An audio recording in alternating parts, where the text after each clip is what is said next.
Morning, everyone. So yeah, so let me just share screen quickly.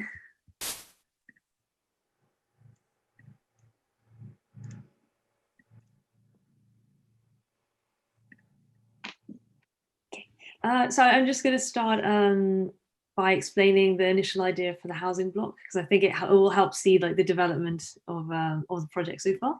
So yeah, as we know, Barcelona originally was Piedras block where housing was made to commoditate and allow there to be like this low density living space where the living conditions of people were kind of prioritized almost with the green spaces, and that there was quite this interplay of non-built area to built area, and like this was kind of what I was initially like looking into because it was quite interesting to me. And as we know, as history's developed, it has slowly been consumed and built up, and this initial idea of low density of a spatial city has been changed due to the developments that have occurred in the area. So to me, like something Barcelona to me when I initially saw it speaks a lot of density and of spatial distribution, which is something that I want to investigate further. So I want to be looking into these like this idea of living space integrated at the same time with the outside space, which is something that you'll see as I develop later with my investigation models. But basically, the key idea is how can I stop and prevent this building up of architecture as happened in Ciudad Block. So it's almost like I want to use architecture almost as physically as a way of stopping this further development being possible and to allow the spaces to be within the actual block itself. So that's kind of what I'll explain more later. But yeah, that's the idea. And so yeah, so I started my investigation looking at density and how can I explore this idea of interplaying of density of space, of hollow space, of outside areas. So I started looking at like keywords to help me with my more instinctive models. So density, interlocking, movement, void. Oh wait, I can't go through. Okay, yes. So yeah, and then I started thinking, can I do this in a vertical manner? I was really just looking at like how can I make hollow space and then exterior space, and this kind of led on to this idea of layering, levels, movement, and void, which I was exploring using almost a layering system at the moment. And how can I create voids within my shells? So I wanted to do shells because I think that allows there to be always space within wherever two shells meet. There will always be a space that is left for due to like the geometry of the shape. So that's something that I was looking into, and how can I layer this to create voids and mass. So here are some more just models I was doing, more instinctive models of how can I organize the space. And I was looking at everything more as like a spherical, like centralized point, which is something that I developed later to be otherwise.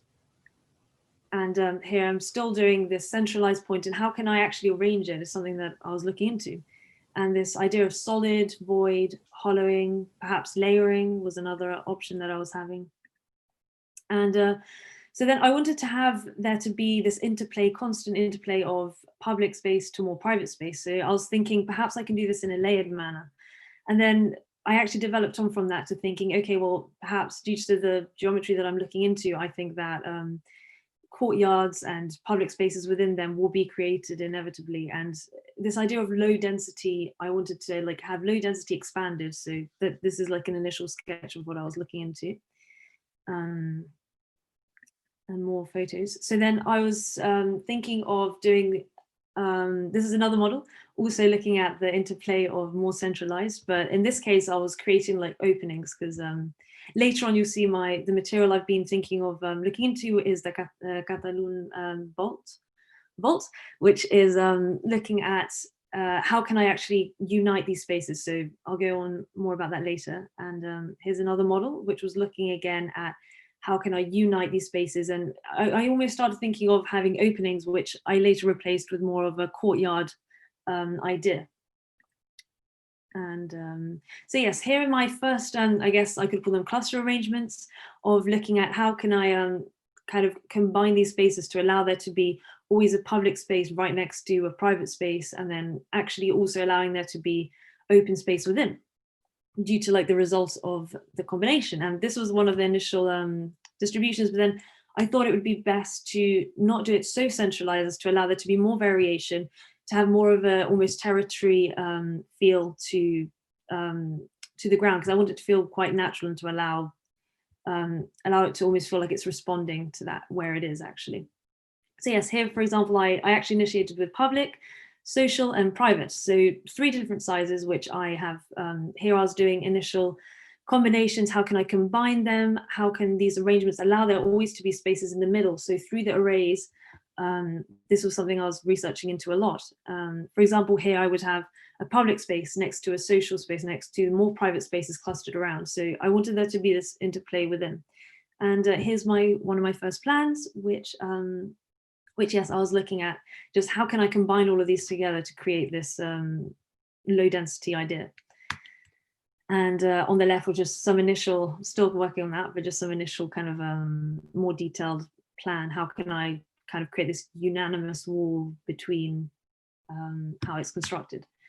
And yes, so I was very interested in how when these clusters are actually arranged, there will be openings created which allow people to meander through the space and never actually closing off the block to anyone at any point. Because I think, especially with the development of the new Derrida's block, what happened was that at least to me, what happened was that each space was almost created privately. Because I mean, if there was so many closed off areas, which did not allow the public to, again, meander through as originally was intended. So that's why the low density idea is what I was looking into. So in section, this is one of my sections, and which would create these courtyards in the middle and would also allow there to be just meandering throughout, and green space as well, which is something that I think would be quite interesting. And yeah, so then this is some research I did for the Catalan Vault. And so I was looking, actually, it's something that's been in Barcelona. Like, that could be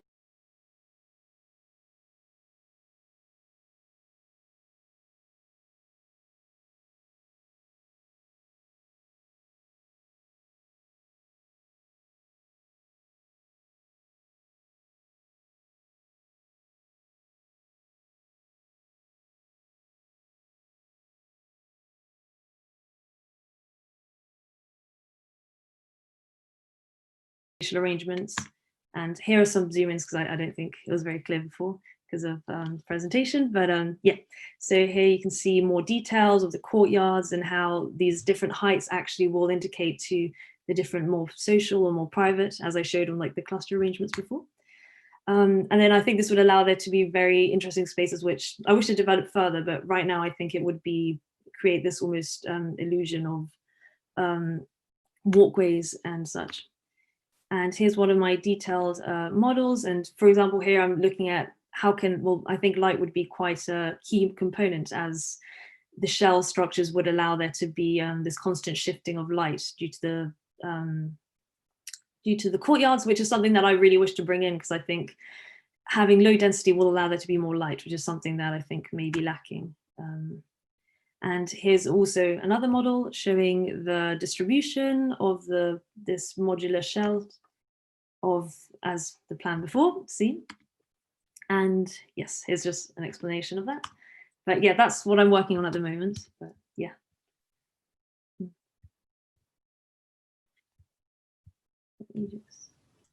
Thank you, Lucia. Yeah, thanks. Let's just stop sharing. Yeah.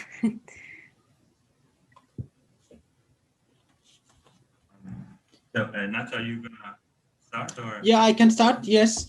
I mean, it's always a challenge with the first student. I don't know if I mean, in my opinion, you've done quite a lot of material experiments, quite varied, and I think what I can see in general is this idea of cellular growth, and these aggregations and these doubly curved surfaces that relate very nicely and very logically to the idea of Catalan thin vaulting.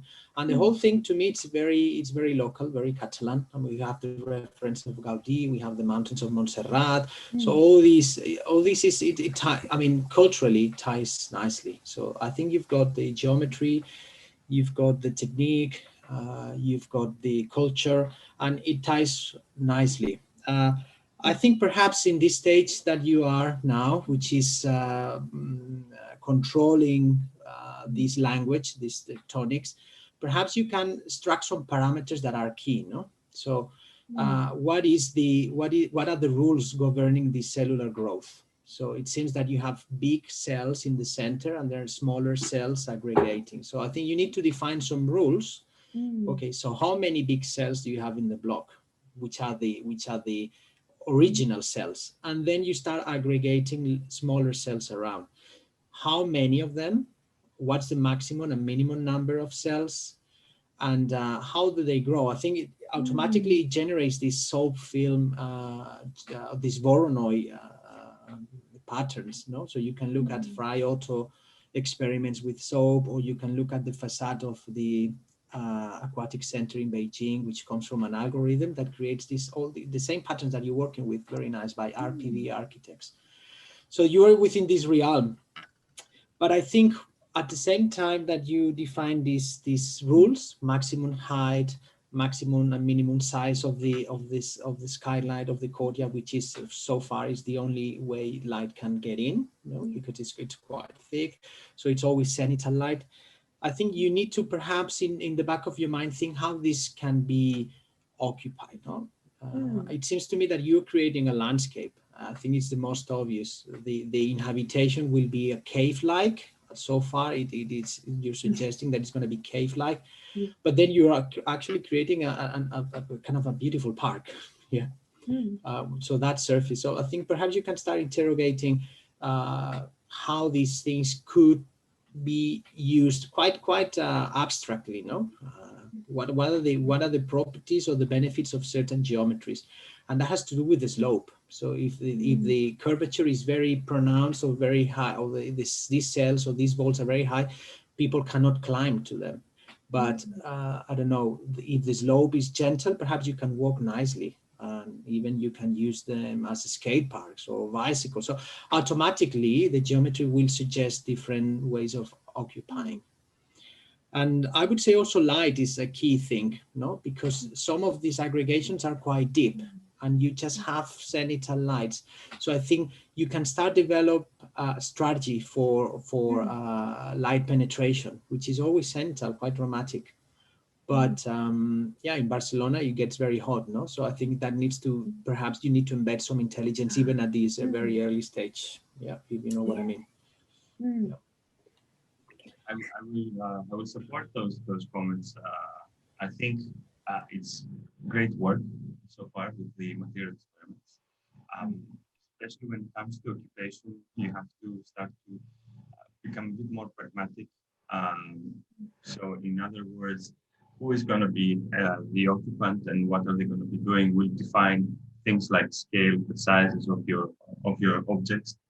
And it does seem like you're going to be creating a field, which reminds me Stan Allen's book about from object to field. Maybe you want to read that and see how you can use one to create a cluster of things, like you're saying.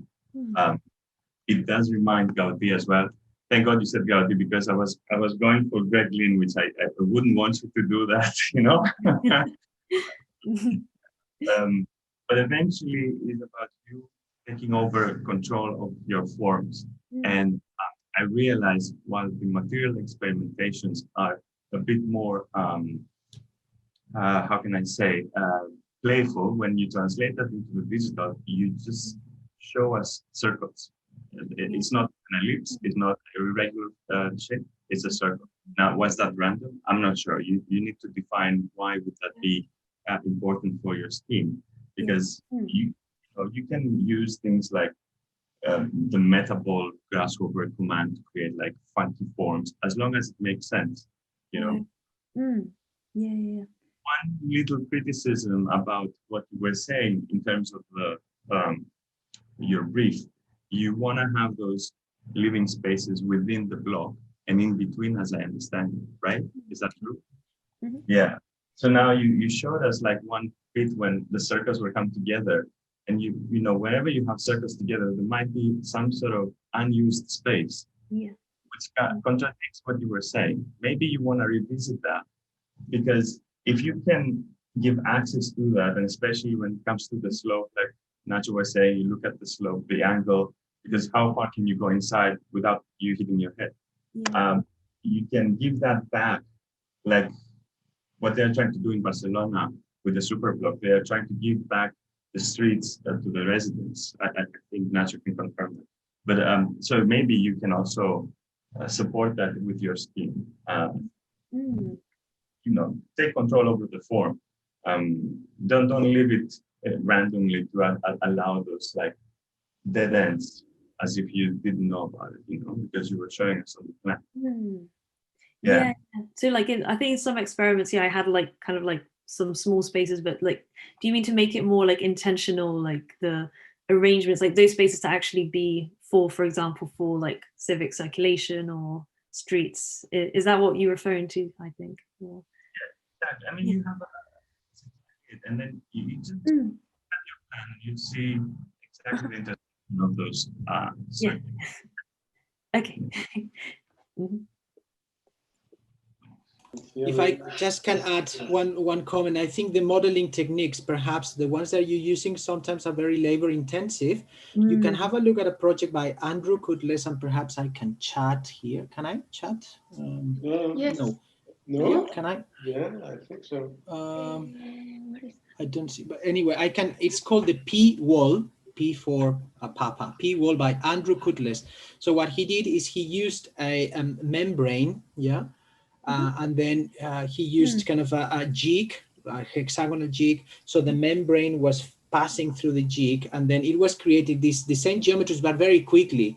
So I think you need to create some kind of machine that allows you to create these cellular geometries very quickly, rather than creating cell by cell, no, with the mesh. So I think the working with fields and working with some sort of machine, an analog machine that allows you to very quickly create multiple variations, take a picture, analyze, and explore potential architectural applications, and then another one and another one. So you work more in iteration. So I think just in practical terms, finding the right type of model, physical model, to allow you to test many things, so you don't spend 2 weeks to create one. No. Yeah. So have a look at that work, P Wall by Andrew Kudles. Okay. Kudles is Kudless. Okay, great. Yeah. I'll have a look at that. Yeah. That can be really helpful. Mhm. Thank you very much. I think it's very good work with Pia. I mean, at this first stage of the course in which you are starting to understand what you're doing, I think that the feedback was also very positive, because it's all about that. It's all about trying to find the rules that are going to dominate your design. And now that you know what you're doing, I think that is the right time to really put in all those rules. So well done. I will come up with you certain things later, minimum things, but for now I think it's okay. Yes, good presentation, Lucia. I think you did an effort to explain your idea as we talk, and then the experimentations you had. Perhaps now that you have more clear where to go, you can clean up a bit of the concepts that you have so many. And now maybe you can focus on the ones that were commented today. But as Francisco was saying, we can talk later. We can do the brief, the jury briefing in the next tutorial. Okay, great. Thank you very much for the help. It's really helpful. Thank you. Thank you. Bye. Okay, let me see the next one. Natalia, are you there? Yes. Yeah. Hello. Okay, Natalia. Hi, can you hear and see me? Because I know Yes. yes. Right now. Amazing. Okay. Okay, I'll share my screen. But if it becomes blurry, let me know, and then I'll switch off my camera, because I'm just a bit worried about being able to present and speak at the same time. Okay. Right. stop share.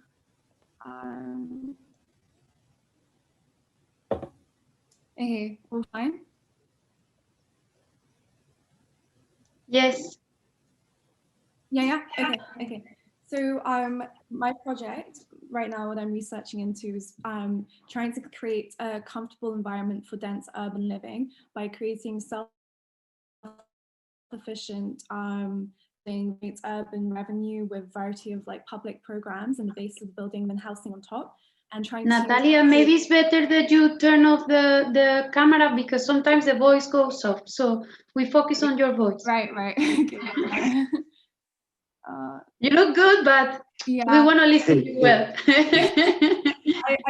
I've lost my mouse now. I can't. Okay, wait, stop video. Okay, hopefully better. I guess it's more important to be able to hear my presentation. Okay. So my project is about creating a comfortable environment for dense urban living by having a shell-like structure that will generate a different variety of spaces and also be able to create different like types of ventilation and kind of just regulation of the whole building. And I wonder, it's also a self-sufficient program that generates urban revenue with a variety of programs mixed within the housing block. And so to start this, I was exploring different dense urban shapes and trying to look at structures versus also take the shadows in order to like incorporate a sense of movement. And so these were just experimentations I made going into like how I would actually design my block, and more just focusing on the interconnectivity of space. So this was very generic and just kind of going with intuition. And I really liked how the connectivity of shadows kind of directed the path within how you walked. And so then this was my first iteration of just a very generic shell.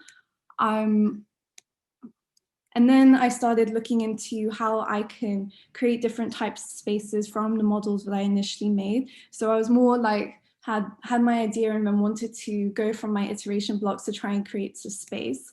And so I wanted two different types of spaces that would use concrete throughout the entire structure, but would have different types of concrete depending for what structural purpose it needed.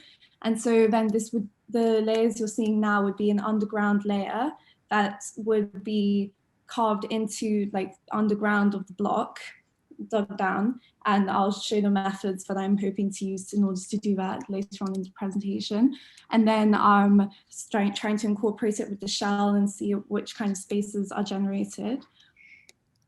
And then this was just to try and figure out the actual structural pieces for what will hold up my block, because I wanted to dig down 6 meters into Barcelona, into the Barcelona block to create that would be the space where I'd have all my projects. And so then I was just doing more iterations to try and figure out the space. And this is the final shell-like structure. And then I started, because I have a shell-like structure, and then I have all these programs underneath. And then now I started to like try and place the interior block. So it's almost like there's one type of system, architectural system, in order to make the interior space. And then another system for the shell, which would regulate the space to make it comfortable for living. And so then those are the shell-like spaces. And I would have, okay, it'll make a bit more sense when I explain it later, but these would be how lights would get through the building. And then these are some plans for the ground layer.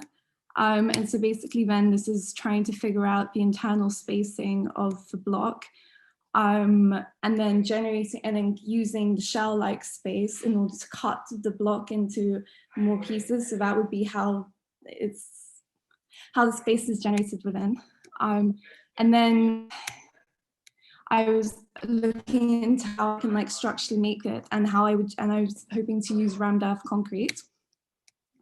And so I was making experimental tests with how I could use rammed earth concrete between, so the ground layer would be mostly concrete, and then it would go up to perforated types of concrete where it doesn't need to be structural and can be more used as like an interplay of light.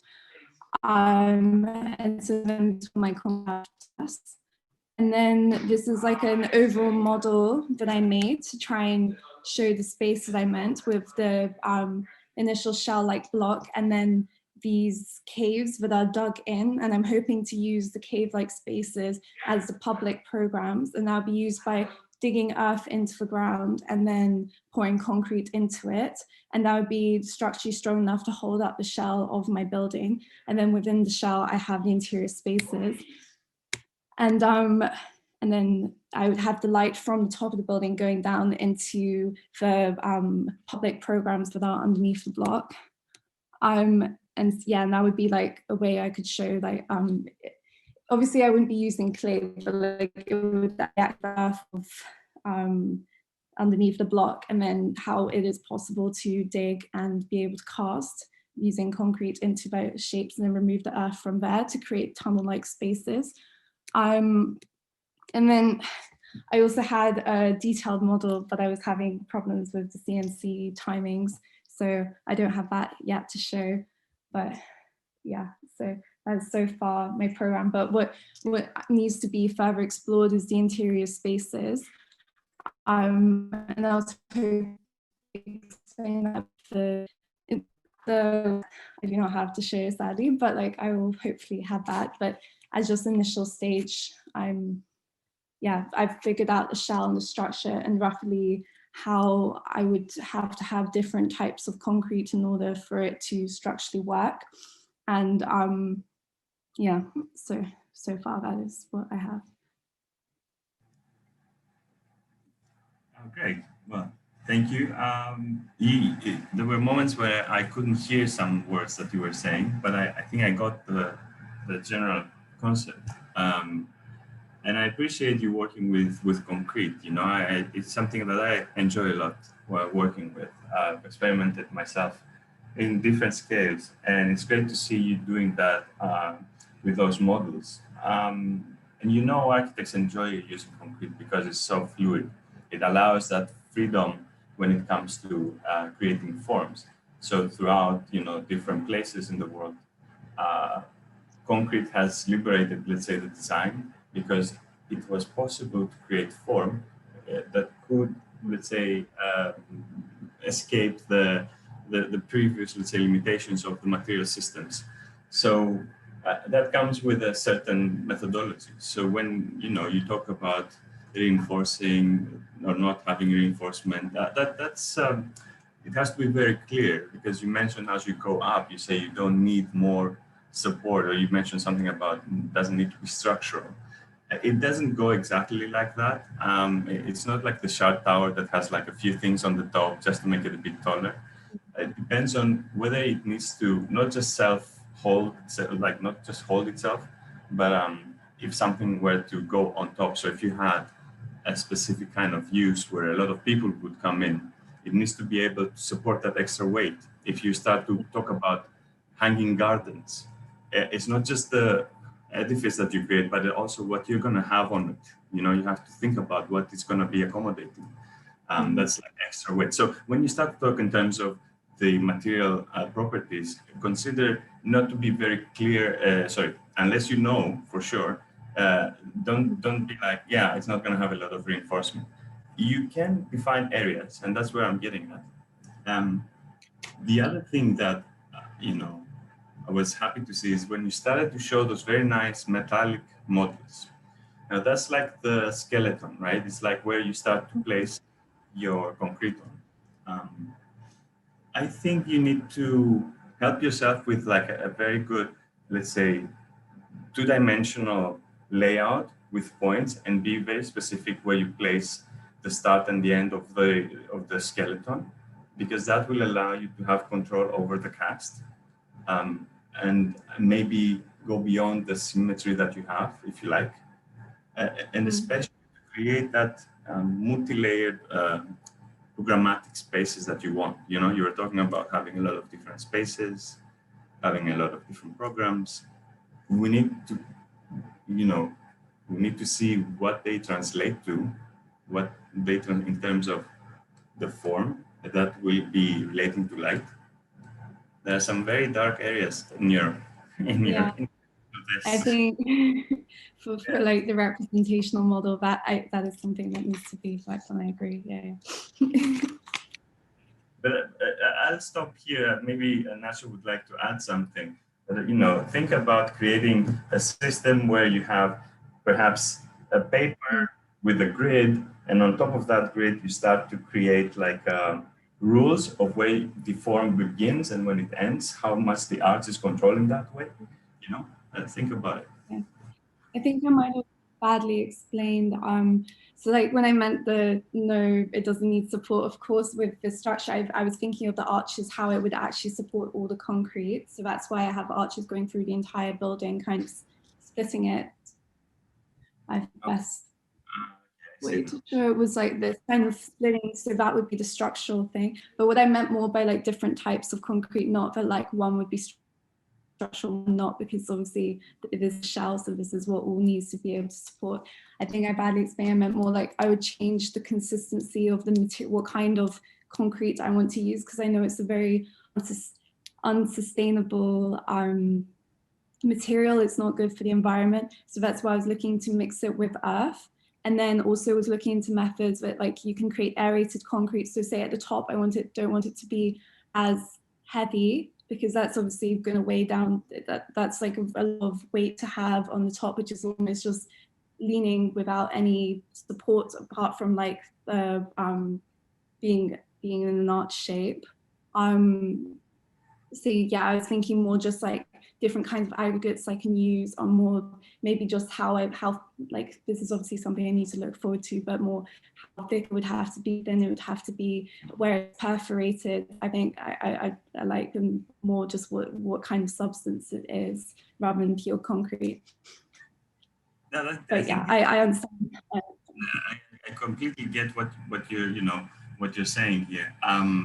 Obviously, concrete has earth in it. You know, it's mixed with earth, with pebbles, and it's a specific ratio.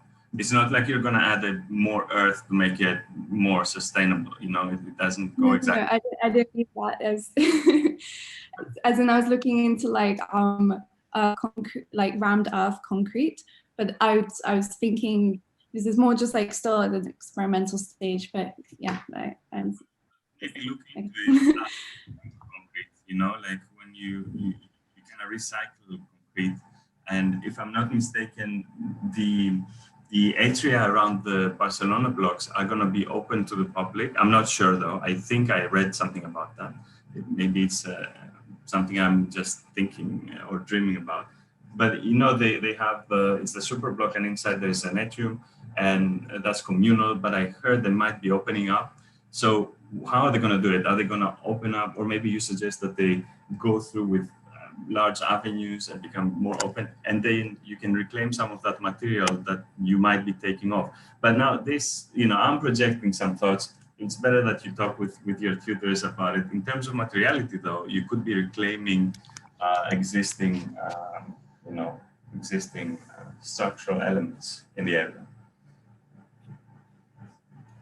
What do you think, Nacho? Yeah, thank you, Natalia. Good to see you. I think I have enjoyed a lot the first 38 pages, no? And I think there is a very logical sequence where you start with these lines, kind of physical lines that are wires, and these are creating catenary arches, and then you place them in different positions, and how you move from the physical model to the digital model, where these meshes. We lost Natalia, maybe. Hello. Natalia, you there? Sorry, yeah, my Wi-Fi just cut off. That's all right. So I was just saying that I really enjoyed how the physical model translated into the digital model in terms of geometry. So the way I see the logics of your project is you have this series of catenary arches, then are placed in different positions in the corners of the block, and then you loft the surface, and that creates a kind of an inner courtyard. And there were some very interesting moments where you had more than one courtyard, smaller courtyard. So that's very interesting. And I think the logics were very clear until page 39, with these you start casting these kind of more solid, more solid clay models or terracotta models, and I couldn't follow the logics. I think that the models are very beautiful, but I think there was a kind of a loss of parameters. You change the logics of your system, your material system. So I don't know where you want to go now. I think you've done more work in the previous exploration. I can see the relationship between the catenary arches and brick vaulting, or even you mentioned cast cast earth, no, and there is a beautiful project by the ETH where they managed to create ram earth vaulting, so a prefabricated ram earth vaulting. It's very challenging, but they managed to do it precast. So they precast it upside down, and then they transported the pieces, not at the scale that you're working now, but there might be a possibility for you to explore. So I mean, I might be contradicting your tutors, but I think you have more richness in the first part of the project than in the second, or at least your logics are more clear, and you manage to transition from physical modeling to digital modeling, and the structural principle is there because it's catenary vaulting. Then you have the floor plates that ties the vaults, so that makes sense. The second part, all these more massive models, they are less clear. So if you want to pursue that path, you need to bring the same level of logics that you are using in the first part. And in terms of, I think in terms of how this ties within Barcelona, I think, again, you are in the Catalan vaulting, in the tradition of casting, in the tradition of catenaries, which makes sense. Also, in terms of environment, I can start seeing that these rounded enclosures are perhaps performing better than flat roofs, no, in order to deflect sun rays. So there are some interesting possibilities there. So my advice, but you need to check with your tutors, is stay with the first 38 slides, or if you want to pursue those casting models, then you need to bring the logics back, catenary arches, yeah, and I think it's very clear. Yeah, it does make sense. So you're very close to something that is very, very cohesive. Yeah, I don't think you are contradicting us much. Don't worry about that. You should try something else, and it's fine, but it is true that it is more clear in the first part of the presentation with this idea of the arching and so on, and the rules that she can extract from there are probably more solid than the other experiments. I like the crypt, the base of it in the last model, but probably they could operate, together. So there is a very solid, massive thing, and you have the arches on top of it. I mean, they don't need to be, opposing or contradicting each other. But it is true that also because both Natalia and Lucia, they came with this so structurally based research and design and so on. Probably they should go into to work in parallel with the TS, ETS from the beginning, because I think that it involves ideas of structural performance are so crucial to the development of the design that I don't think they can skip that for too long. So the catenary is a specific way in which a structure performs, and if you don't know how it is performing, then you're really not, making the point with it. I mean, you're not really understanding why that is an interesting form, no? And so I think that and also all this thing about the performance of concrete and I mean, it's important that they start bringing the ETS, because ETS, sorry, not TS. TS is too old-fashioned. Yeah. Well, I wanted to say also that there were some comments about the light. I think, Natalia, you need to look back and see from the pictures you took of your models, especially the first that you were doing with the layering, the effects that you are getting with the light, and how that relates to this idea of comfortability. Then maybe you can sharp it up of how you relate this idea of living and in a space and in relation to the filters of the light. And that could be also related, because Alexandros was mentioning that, but also not in terms of the roofs, no, and then how you play with the with the geometry of the roofs in relation to the light, and maybe the courtyard in the interior, as Alexandra was pointing out, how big is that in relation to the light? So maybe there's some studies from the material experimentation in terms of the layering of the upper part, and also in terms of the organization that maybe that give you another dimension that is not so structural, but it's also in terms of the quality of the space.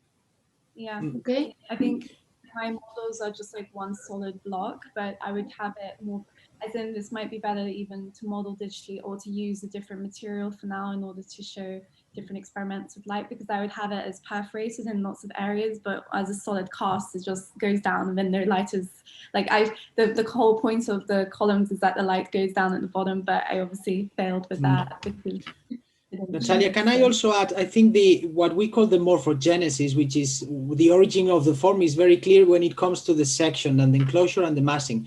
But I think you need to add more rules in the generation of the floor plates. There are many things happening that we don't understand, and perhaps you can take a step back. Okay, so what are the rules governing the kind of this shape of the floor plates, the height between them, and also these boxes that you create and then you start cutting? I think the same clarity that you're showing in the massing and the enclosure should happen also in the floor plates, which I couldn't understand very obviously. Perhaps there are some rules, but maybe you can kind of formulate that more clearly. Okay. Very important point. Okay, so let's go with. Thank you, Natalia. Thank you. Yes, very good moments. I think you need to, as I said, to step back and sharp up the major points of what you're doing. Okay. Yeah. Thank you for the work. Thank you. Okay, so we have now Diana. If she's ready, you're there. Okay. Hi, can you hear me? Yes, Diana. Good. How are you? Good, and you? Good, good. Yes, all good? How are you, Nacho? It's good to see you again. Yeah, good to see you. Yeah, I'm well, thank you. Okay.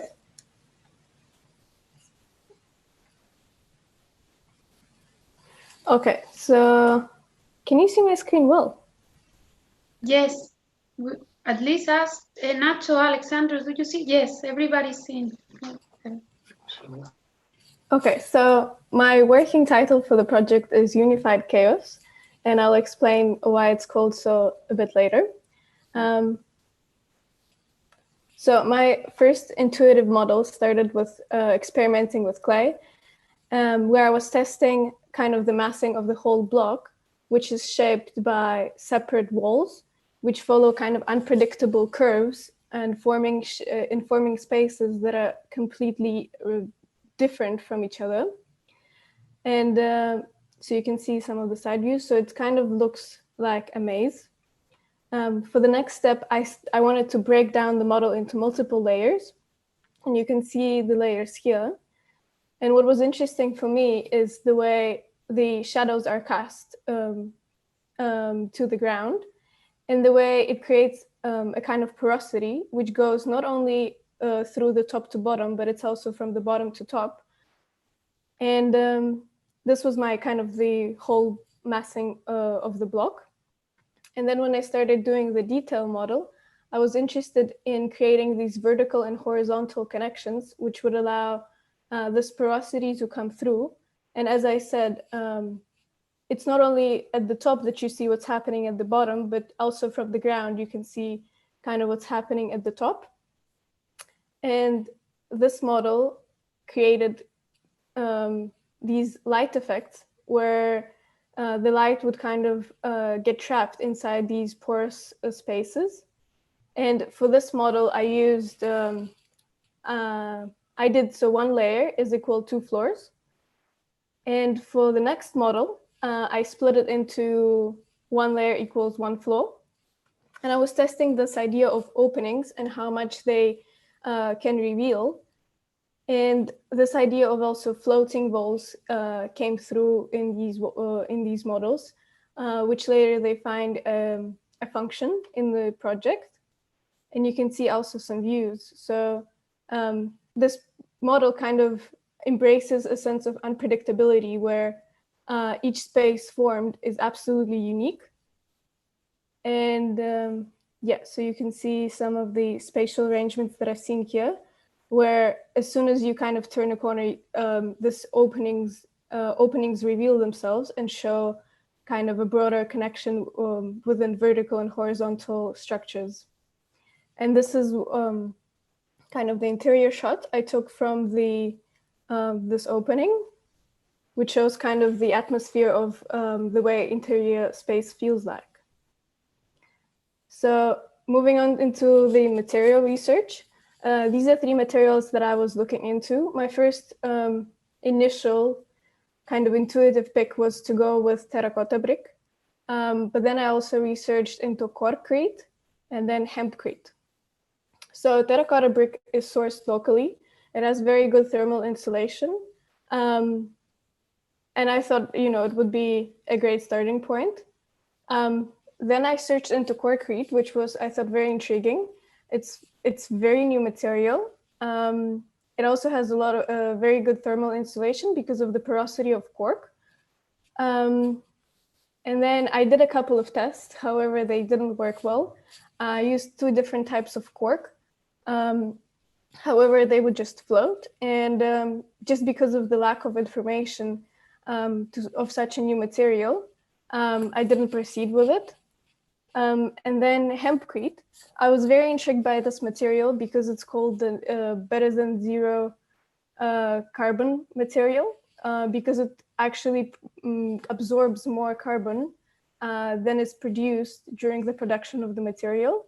And it also has extremely good thermal performance.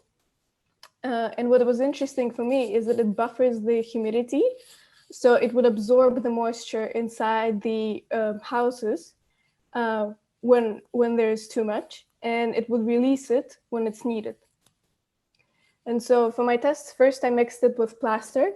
However, it didn't work very well because the plaster is too liquid. And then when I tested it with cement, it worked a lot better.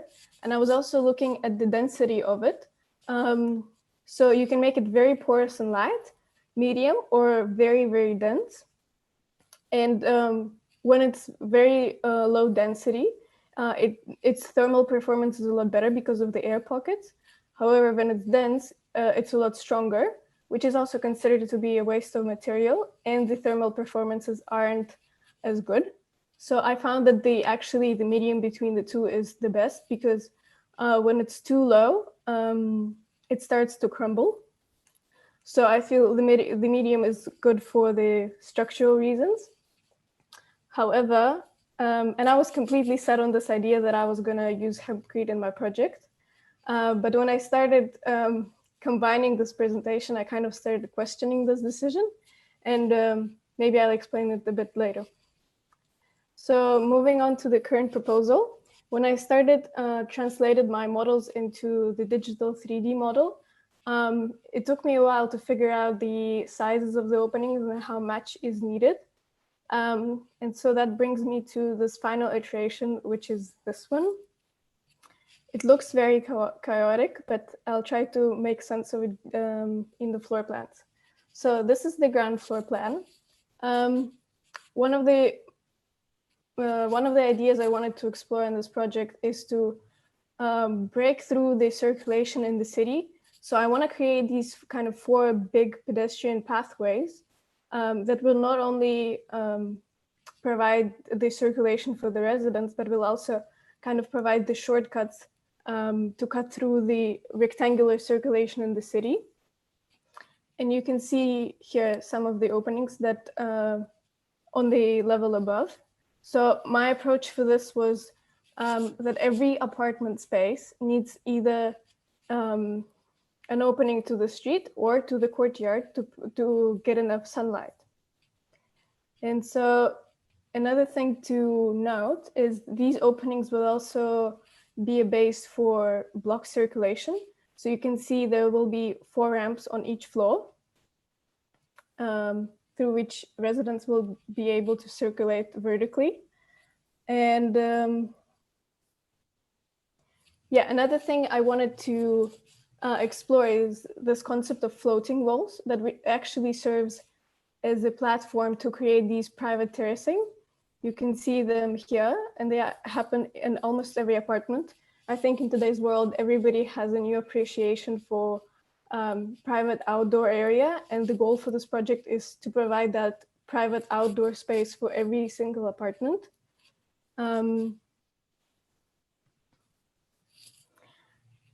So this is the 3rd floor. So the building will have 4 floors, and this is the top view. And my idea is to create a space where apartments are all versatile.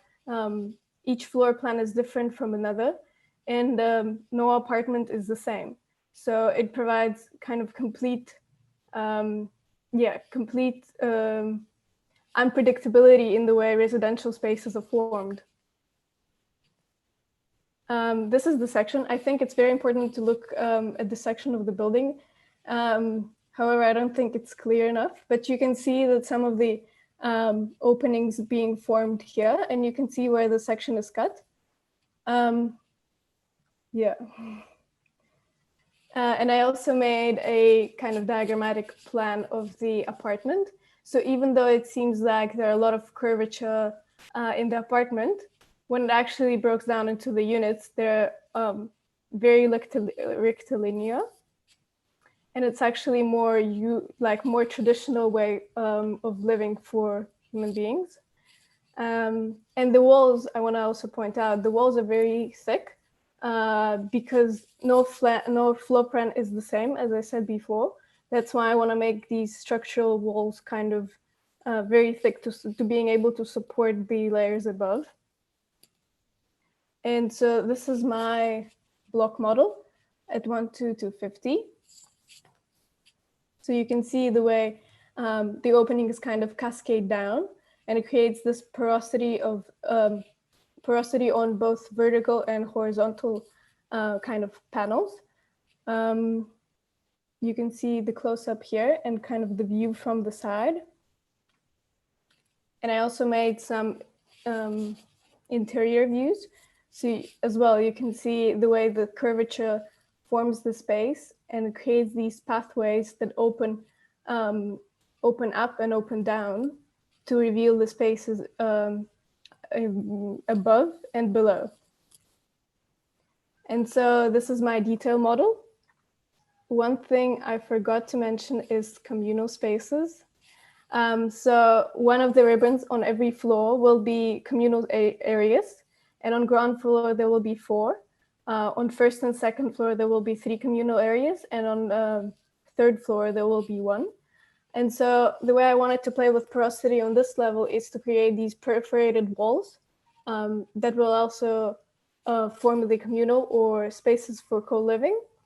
And so these are the interior views I did from this model, where you can see the solid walls will be the private residential space, and where these porous perforated walls will be spaces for co-sharing and co-living.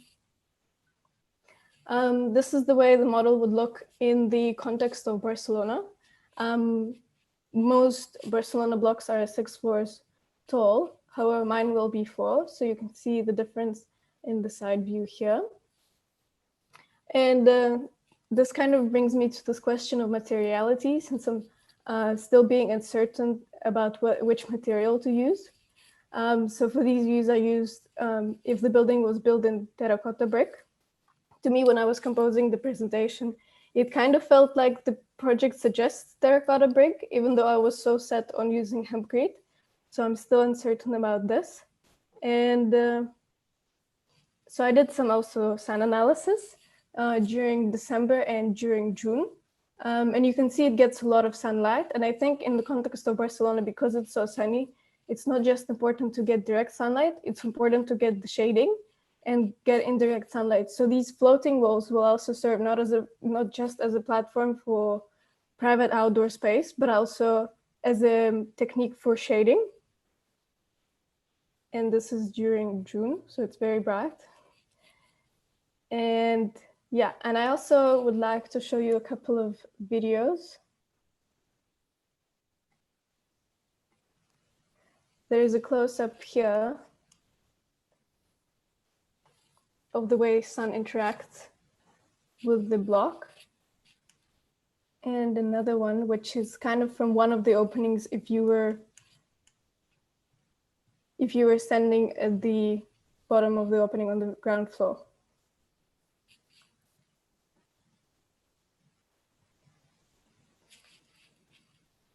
So yeah, let me open up my presentation again. Maybe I can go back to one of the pages, maybe this one. Wow, Diana, super exciting. I mean, I would like to do this project, to work on this project. This is very exciting. I would say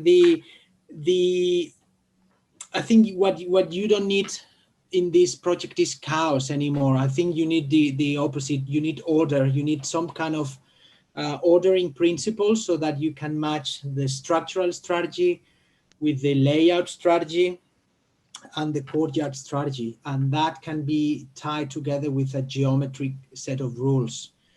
But I think you're very close to something that it can be astonishing in my opinion.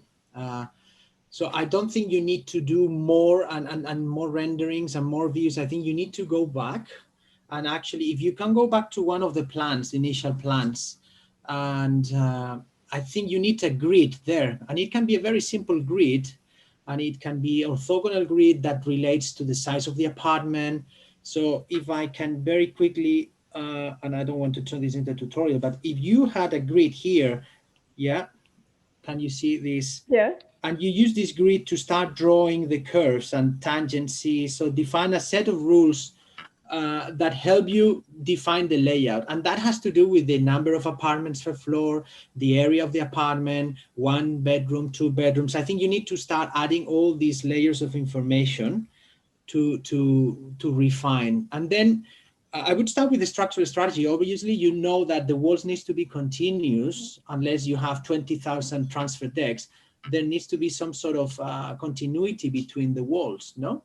So I think if you now kind of constrain yourself or put some constraints to the endless possibilities that your project has, you're very close to an amazing project. So I think you can, I don't know, in terms of working with curves, you can look at the work of Sanaa because they work with these kind of curves, but there's always a grid that organizes and structures the space. But I would say, I would start with the structural strategy and then add the layout strategy for the apartments and then the final courtyard strategy.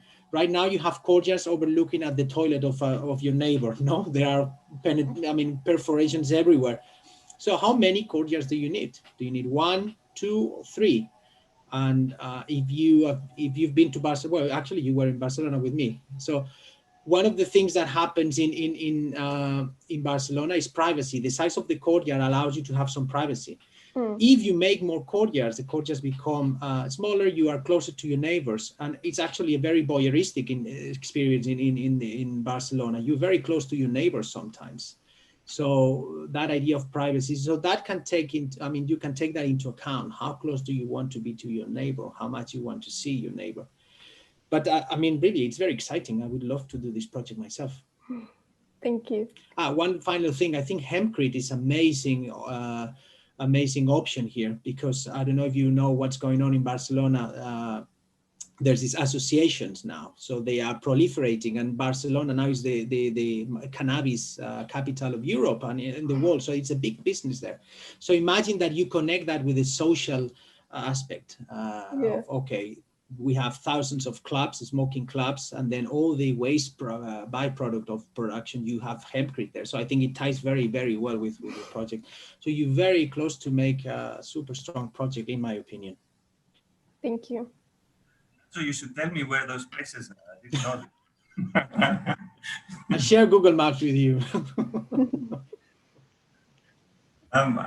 Picking up on the Hempcrete, I think it's a very good idea, or let's say some additional aspect that you can have. However, consider that it's not stronger than concrete, okay? There are good qualities, but it's not stronger. And when you want to go higher, we need to remember that compression is our enemy. So we need to maybe allocate, using the grid that Nacho mentioned, allocate areas for structure and stability, and let the rest of it be that free play that you have. And I think it's great to allow that freedom, but I think it's also a moment where you set those design rules.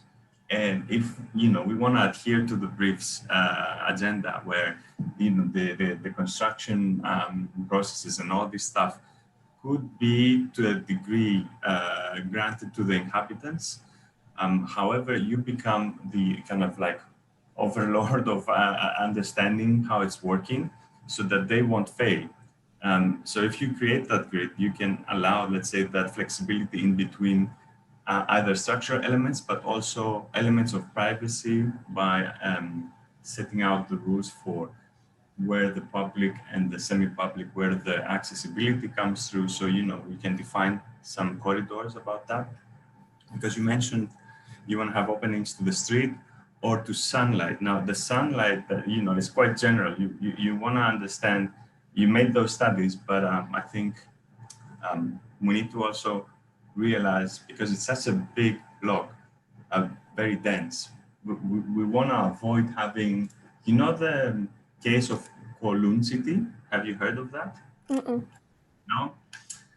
Man, wow. It's Kowloon.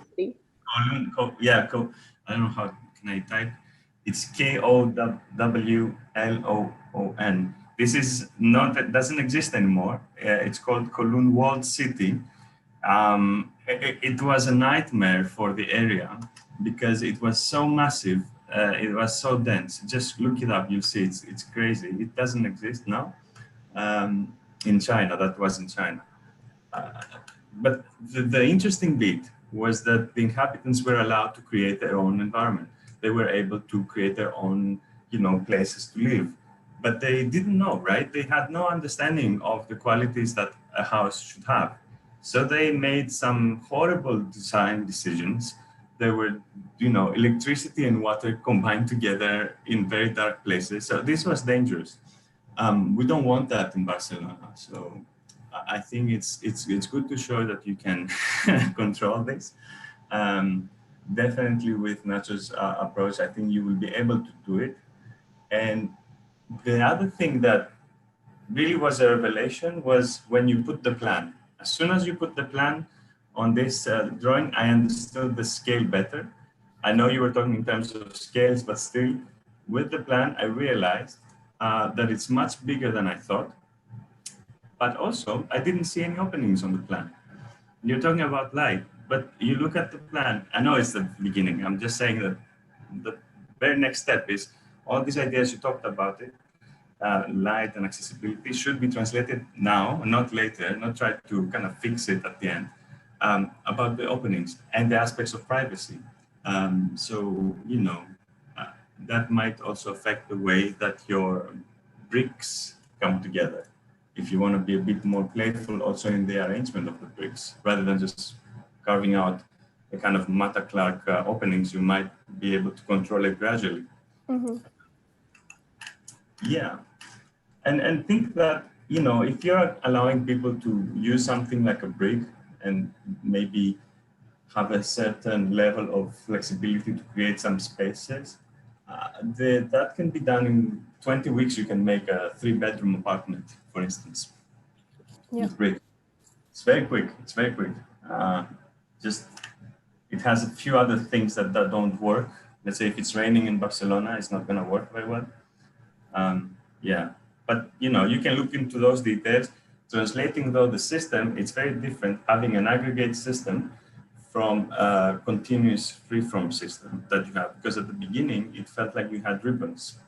But then you broke it down into little elements. But these little elements are almost interlocking. So this is a very, you know, it's almost contradicting as a material system.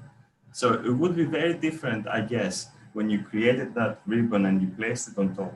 If you were to put like brick by brick by brick and then see how that compression might or not work when you start to curve. So maybe control over the curvature might be interesting for you. You know, sometimes you don't do sudden moves, or maybe you do, depending on the room that you have. Thank you. Yeah, look at Kowloon and avoid that project, you know? Yeah, I just looked it up. It looks horrific. But I really like your models, by the way. I have to say, very eye-catching, amazing quality. I really enjoyed the photos that you showed with the material system that you know, it's just the translation of it. It's still not quite there yet. Try to be careful about, you know, going from that continuous to the aggregate. And the aggregate is just fine. And the qualities that allows you is to smoothly translate from one to the other, and even allow for people to do something creative on their own if they're going to be granted permission with you, the architect, you know, allowing them. Yeah. Not sure what the tutors might say. No. I think there are great comments and great work, by the way, Diana. I think that was quite appealing and quite controlled in certain ways. Probably one thing to think about is the argument that is, you know, in a way raised when you are doing this design, because at the moment what you are suggesting is that this is almost offering something similar to Recklin's embryological house. So everyone is going to have a different envelope. And this uniqueness of the envelope is the main kind of driving force. I think that there are many other things relevant to the design that can be argued for, that you have to think about, because I'm not sure that that is enough, no? This idea of the uniqueness of the envelope. I think they are all things. But apart from that, I think that is a great work. I'm very happy with this. Thank you. Yes, thank you, Diana, for all the work that you did. I appreciate that you make especially the ground floor. I really like it because you start to see the clarity of the organization as you have it right now. I agree that you need to find now a certain logic, especially in terms of the detail. The detail, I think, is the moment in which you can start to reflect all these ideas of privacy, of grid, of the curved wall, that I think is something that you can do in the next weeks. And I agree with Francisco that there's also some ideas about the living and some ideas about the circulation and some ideas of the customization or differences of the different houses. I think you need to try to summarize or to connect all these ideas together. If not, you will have different solutions. Maybe it's the first attempt, but then now you can start to put or try to put things together. Conceptually. Conceptually. Mm-hmm. But it's a very nice piece of work. Like right now, you have a lot of things here to. Only 3 weeks and 3 days, no? It's a lot. No? Thank you. Thank you very much. You can combine, by the way, you can combine the ceramics with concrete if you wanted to, eventually. You could combine. Sorry, combine what? In terms of materiality for your project down the line, you don't need to stick to one material system, I assume. You know, you can take the principles of the system, but you know, you can talk with your tutors about it. But for instance, if you want to have those areas of stability, structural stability, you can allow concrete to be that base. And you know, but obviously you wanna have an integrated system for everything, so it doesn't look alien. I'm sure you'll figure it out, but you know, don't limit yourself by saying either that or this. You can have one that can be overpowering the others, but you know, just for the identity, but you can still combine something. Yeah, that's it. Thank you. Yep, that's a good idea. Thank you very much. Thank you, Diana. Good to see you. Thank you. Okay, so who is next? I think it's Alejandra. Are you there? Yes, hello. Hello, Alejandra. Hello. Okay, I'll just share my screen. Please let me know if you can all see it fine.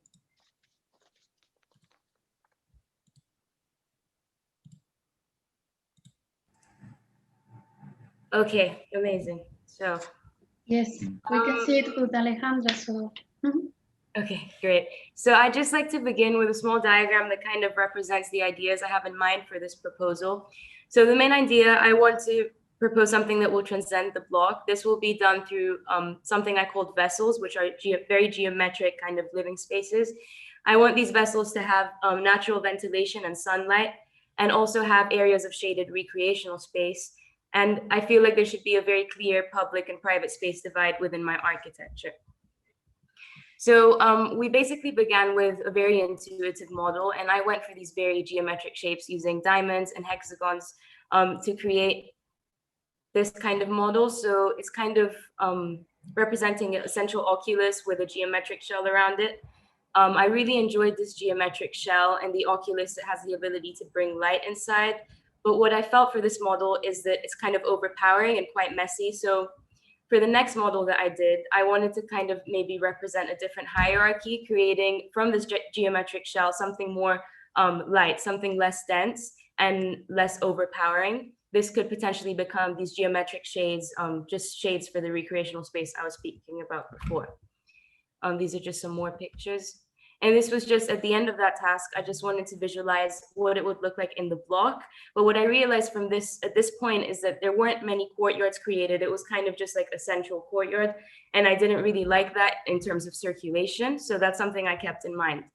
For the next part, I looked more at interior spaces and connections to understand the project in more detail. So at this stage, it was kind of a very rough idea of just using the oculus to bring light down through a central kind of layer. This would also bring benefits of ventilation. And I also started looking at how these spaces could be connected through simple walkways. Then I started playing around with public and private space, doing so with changing the facade of these vessels, using balconies as well as walkways, and playing around with this to see different combinations of how I could start seeing different public and private space. But what I realized is I wanted to do this in a more direct way. Instead of using the exterior space only, I wanted to use the interior space and exterior space to create this difference, which I do later on. Here is just a visualization of these ideas, then bringing back this geometric shell, but this time as a kind of pavilion-style geometric shell that will cover these garden spaces as well as water spaces. Then to just kind of keep exploring these ideas I had in mind, I looked at two references. So the first was the project Walden 7 in Barcelona.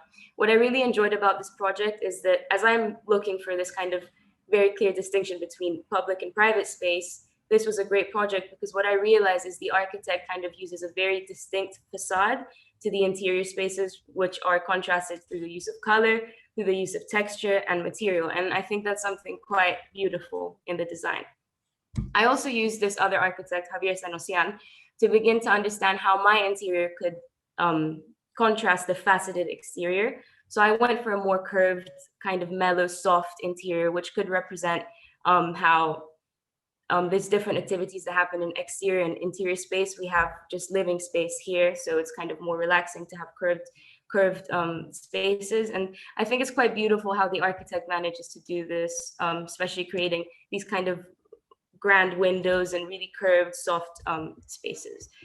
And this is the first attempt at me kind of visualizing how I could bring this curved interior into my project. So what I tried to do here is do that as well as bring this geometric shell, but instead of having it apart from the building, kind of merging it into the design to allow the spaces to be shaded in between the actual walkways of buildings. What I think was successful in this section is that the top parts of the section of the buildings actually receive light through these small slits on the sides. However, the light is not reaching the bottom, and this is definitely something that I wanted to basically continue exploring in terms of light as well as ventilation. Then I just went into some material tests using terracotta, and what I tried to experiment here is just changing the levels of water to terracotta to create kind of different shades of color. So in this test, I used a lot of terracotta, less water, so a lot more vibrant, and this is kind of what I really enjoyed. This is a bit more watery. The mix was a lot more watery, sorry, so it's a lot lighter. And then just to go back to this, just as a reminder for me as well, is that the natural sun and ventilation in the vessel should be present, the shaded recreational space through the geometric shells that I derived from the beginning, and just the clear public and private space. So for the proposal section, what I tried to do is in all the vessels have this kind of light coming down to the bottom. So as you can see, there's two types of vessel. The first one has corridors on either side. So we can see that in the first one. And the corridors don't necessarily reach the edges of the building, allowing some sort of sun and ventilation to still reach the bottom. There's some vessels as well that have a central core with corridors around that allow people to enter rooms, but as well bring the light down and increase ventilation for the proposal. This is just the plan. So a balance between the recreational space, the geometric shades, as well as the vessels, and kind of creating these different spaces and courtyards people can walk through, which is something that wasn't done at the beginning of the proposal. I then just did some renders to kind of visualize what the spaces would look like, kind of the family atmosphere that I have in mind for this proposal, considering the large use of recreational space. Yeah. I then started looking at a more 3D kind of formalized render of the interior and looking at these spaces that bring in the light and ventilation. This was then a 3D model I did to just understand the spaces in more detail for myself and try to see how the light could actually be brought down. So something I really enjoyed is that as I was putting the light through the model, I could see this kind of aura created, and I presume it's because of these small slits and openings that are placed around. So I then did just some light videos. I'll just take you to that 1 second, please. So that is here.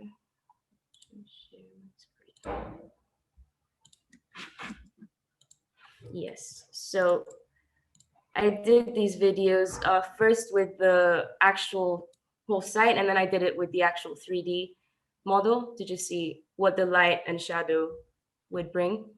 I think there's a fair balance between the light and shadows already just looking at the vessels without bringing in this geometric shade.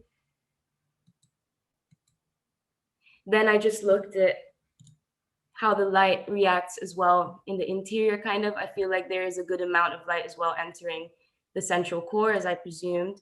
And then I just did it once again, but in real life with the actual 3D model.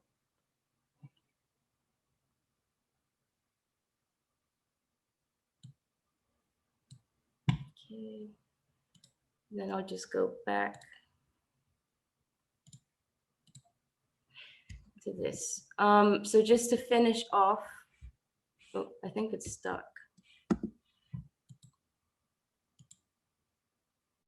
So my casted slide model, I have it here, but unfortunately I had lots of issues with the mold at the beginning of this week. So I was able to get the mold, everything done, but it's still a bit soft. So I wasn't able to remove it because I didn't want to ruin the cast. But this is what the mold looks like. So you can get an idea of what it would look like in real life. Yeah. And that's it. Thank you. Great, thank you. At the beginning, when you started showing those, polygons, I thought I was gonna talk to you about Buckminster Fuller. You know him? Yeah. Have you seen the Mansion House that was very criticized?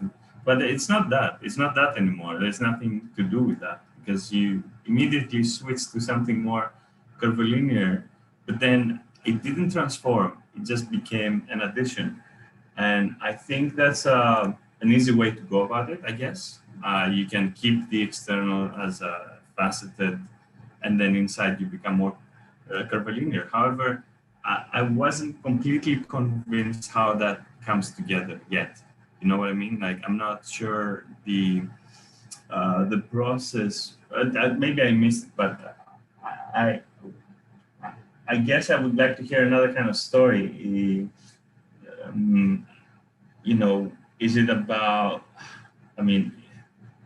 if it's about the senses and if it's about, how you feel inside the space, I guess, yeah, that's a lot to do with how you allow also the sun to come through. And it reminds me of an installation from some people called Dashari architects somewhere in Iran.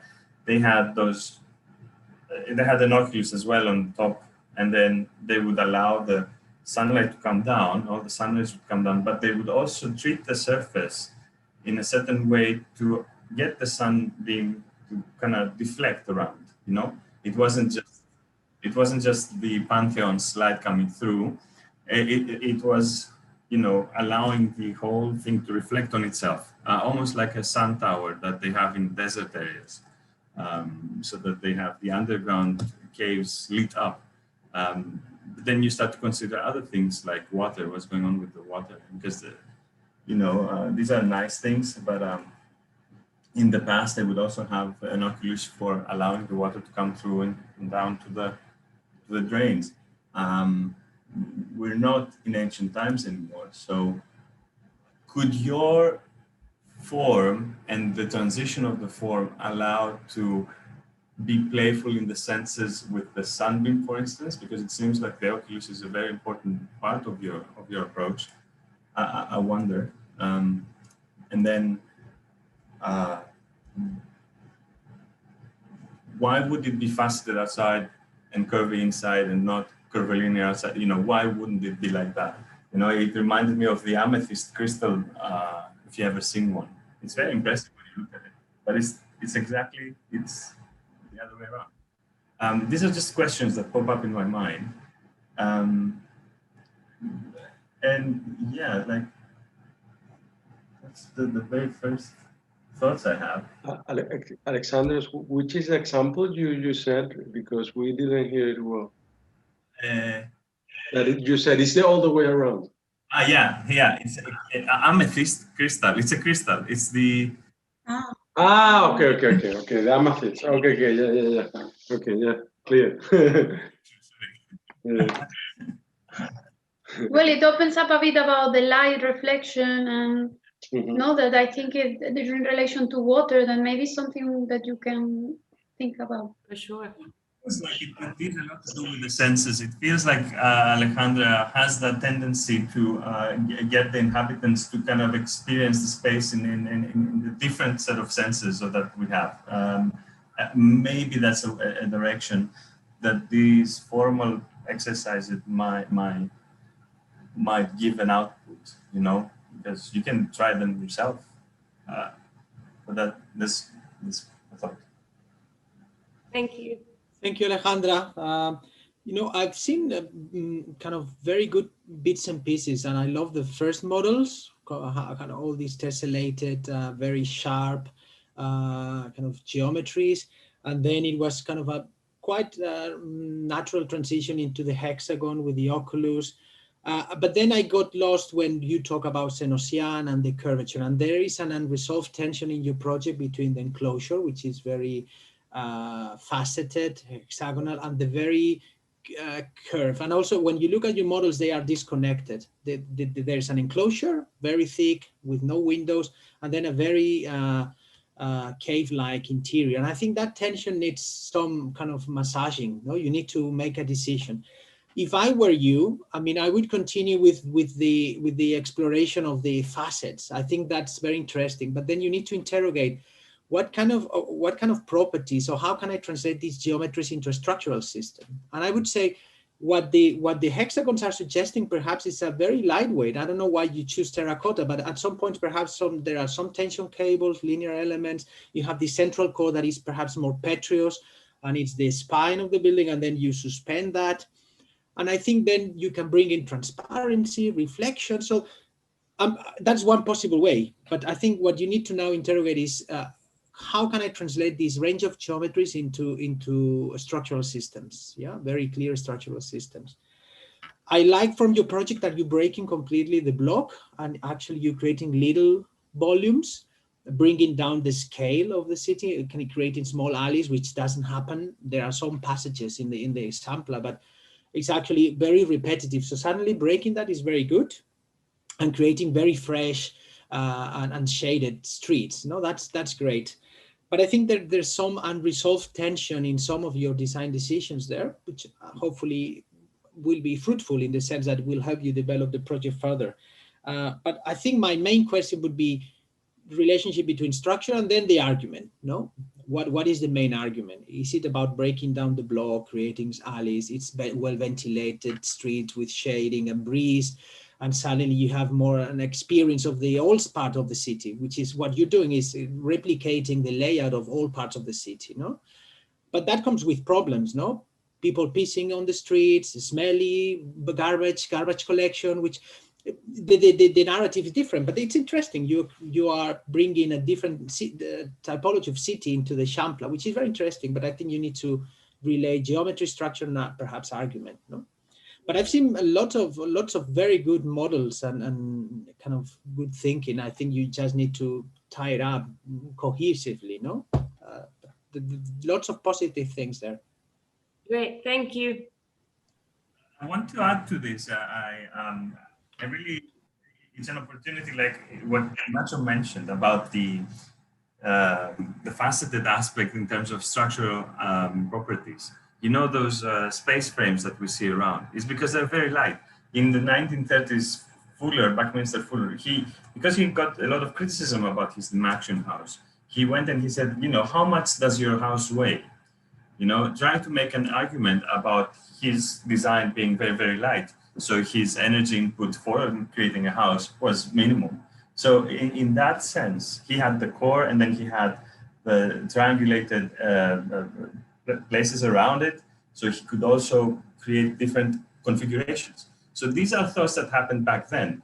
Could you maybe relate to that? You could even go against it, but I'm just saying it's something to keep in mind when it comes to also structure, because it does allow to have different configurations. Also, if you're going to go eventually with, let's say, having a paneling system, and you can create different sort of variations on that as a skin, you know, facade for you, regardless of what you do inside. Just these are a few thoughts. Thank you. I think that it's true that it is not totally clear which is the main argument, and this is something that you will need to sort out, and also is going to help you to make some decisions about what is important and what is not. The tension between the two systems, between the faceted and the organic, is really present right now. I don't know if one is better than the other, or one should take over the other one. What was intriguing to me was this notion of the water, and Nuria and I were commenting how there is also a tradition of cooling in Mediterranean culture. That is, I mean, in Spanish, you call it botijo. There is this kind of vessel made of clay that freshes the water inside of it. No, and we normally say you're more simple than the mechanism of a botijo, but the reality is that it's not that simple, and it's interesting how, in the end, your project, through this kind of idea of cooling, of material and all that, is going back to something that Alessandro was mentioning, not that is a project that is very much working with sensations. You know, and that could be a cool thing, because you have that tendency, and probably you have to take benefit of that. You know? How this idea of sensation, of how the environment is talking to you, relating to you, inspiring you, you know, is part of the argument, no? And then this is going to help you to choose between which is the geometry you want to work with. That right now is not so clear. You have this kind of two opposing poles.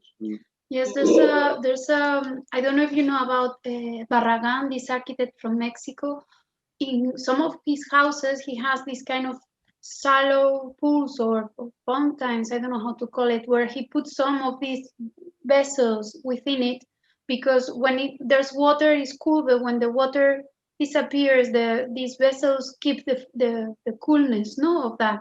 And he's playing as a way of, first, environmentally, but second, in terms of reflection, in terms of sensations, and this could be something that you could work with, especially when you were showing this test with the terracotta and the water, because it's true that depending on the amount of water that you have in contact with the terracotta, then you will have different effects on the materiality, and maybe something that you can relate back to the structural system. No, it depends on the behavior of this material with the water and the reflections. No, that is something that Alexander was saying about the geometry of the stone, no, of how the facets reflect the sun in different ways, and then in this case it's mineral, but how you do it with terracotta, maybe you are adding some minerals, or maybe the orientation of the facets relate with the sun and reflection, and then the smoothness, how it works in the interior for maybe filtering the light. So there's a lot of investigations that you need to do in this.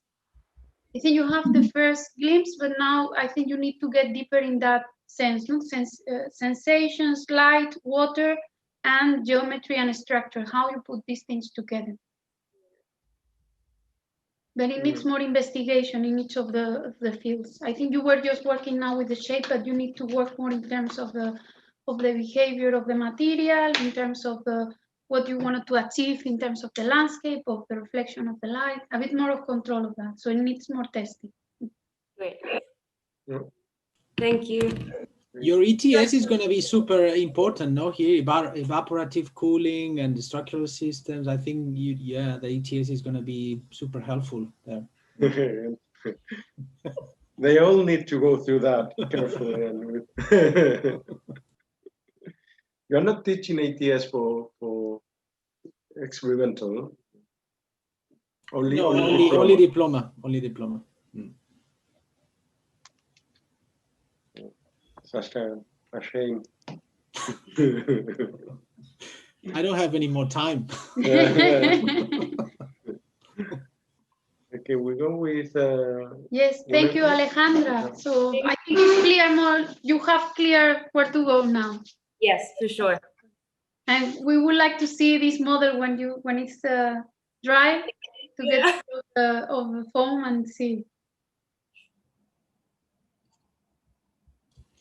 Okay. I'm gonna get some water. I'll be back in a minute. Okay. Let's take a couple of minutes break and then we come back. We are in the middle. Yes, we have time. So yeah, 5 minutes.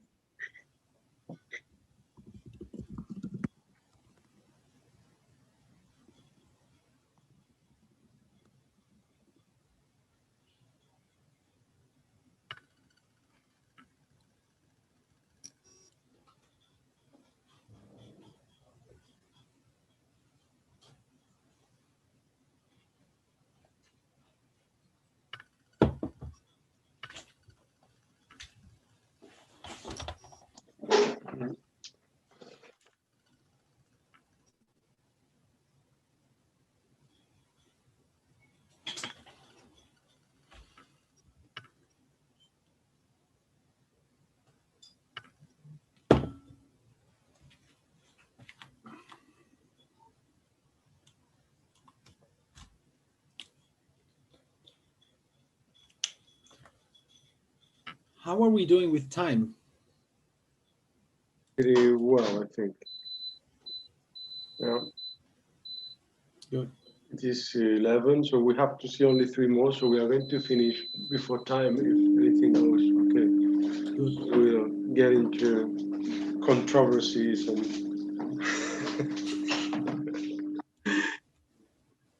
Yeah. I mean, it's a very early jury, so we don't have so much work. Still,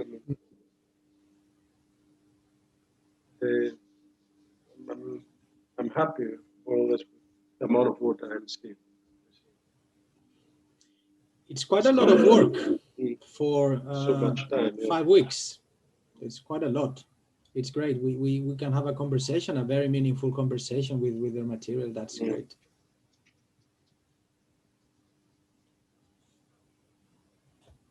Right, this is 4 weeks to tell the truth, because the first week was the interview, so yeah.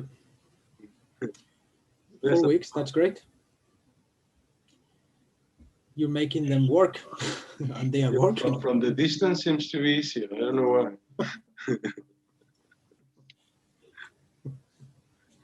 How are you doing in first year with that? I saw the crazy thing of the jury you had, that you put together all the drawings in Miro, no? It was that. Yeah. We do these pinups, massive pinups with 100 people. No, it's great. You see thousands of cursors not moving. It's very organic. It's like a swarm. Well, you can. No, Miro is working well. Yes, it's working well with you, no? Miro, I was looking into that. Is well, it's online, but it's how can I say, for presentations. You can put people together presenting one thing. So if you want to do something collectively, it's the best.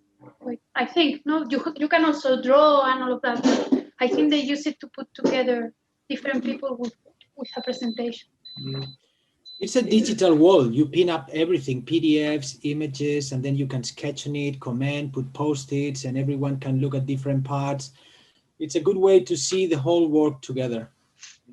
You're talking Not about just Miro, yes.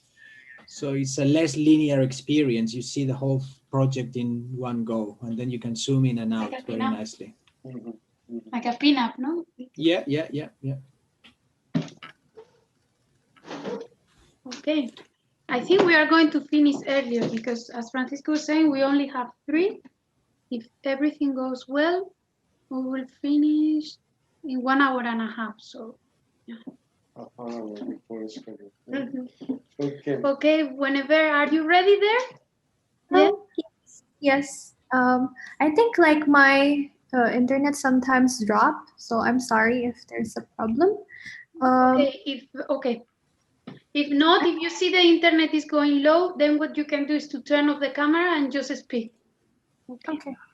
Thank you. Okay. We have to say whenever is the only second year. So she's from far away, Indonesia. So we put her in the morning. If not, it will be crazy. Crazy time. Okay, so I'm gonna start. Okay, whenever. Yep. Oops. I don't know why it doesn't. Hold on. Okay. Yep. Okay. So first I'm gonna talk about my proposal, which is to make a like urban village in the in Barcelona, where it tends to be populated with a very high density buildings. So yeah, again, like my proposal is to create the like urban village in the heart of the city, and the concept mainly focus on lots of lots of green space where neighbors could like interact between each other, and then yeah, in this very interconnected courtyard site, and one housing like structure here would be contained with like two different families that each house would have their own privacy. So then I first started with my first iterations, which is very abstract still, and what I like still feel lacking is that there's no organizations here, and then there's no levelings, and yeah. So then moving on to my second iterations, I start to build up that density, levelings, and then the organizations. However, what I'm still feel lacking is that there's no unity in between, like, between each of the massing blocks. So then this is the close-up view of how the what's it called, the iterations looks like, and this is the human eyes perspective. And then I move on to this like third iterations, where I decide on these 3 geometries, which would be the types of housings that exist in my like model, like so in this like first type, there would be 3 floors. So it would be 9-meter height in the 1-to-1 scale, and then this would be 6 meters, so it's 2 floors, and then this one would be 2 floors as well. And then from these geometries, I start to like I don't know, like start to build up the density by like just kind of like stack it up, and then but it's not just like building density here. My aim is just to start to like speculate how can like one blocks relate to each other, that neighbors could like have that what's it called relations, like close relations. And then like I can speculate this as probably like a shared space between the neighbors, that maybe they can put like a table or chairs that they could share in that one housing box. So then this is the overall of the overall compositions. However, it's still very intuitive, like I said, so it's non-scaled model. And then I start to create a 1-to-50 detail model based on the compositions. And finally, I like how it's coming together. So I decide to push that idea and create this 1-to-200 massing model and start to build up the density, and then populate the horizontal as well. And then in the ground floor, as you can see, there's lots of like greenery space. There's still houses that is landed on the ground, but then yeah, people can move freely. And then the courtyard is basically built by the housings that surrounds the empty space. And then finally, this is how yeah, the model's gonna feel like. Yeah. And but then like in these iterations, I still haven't built up the what's it called, the horizontal circulations. It's just like all vertical. So in the very like newest iterations, I start to create like these ramps where yeah, people can and then like again vertical circulation, so it has both. So that's the oops, I think it's gone. It's the elevations and the sections. Sorry. And then I start researching about the wood that exists in Barcelona. So it's Pinus pinaster.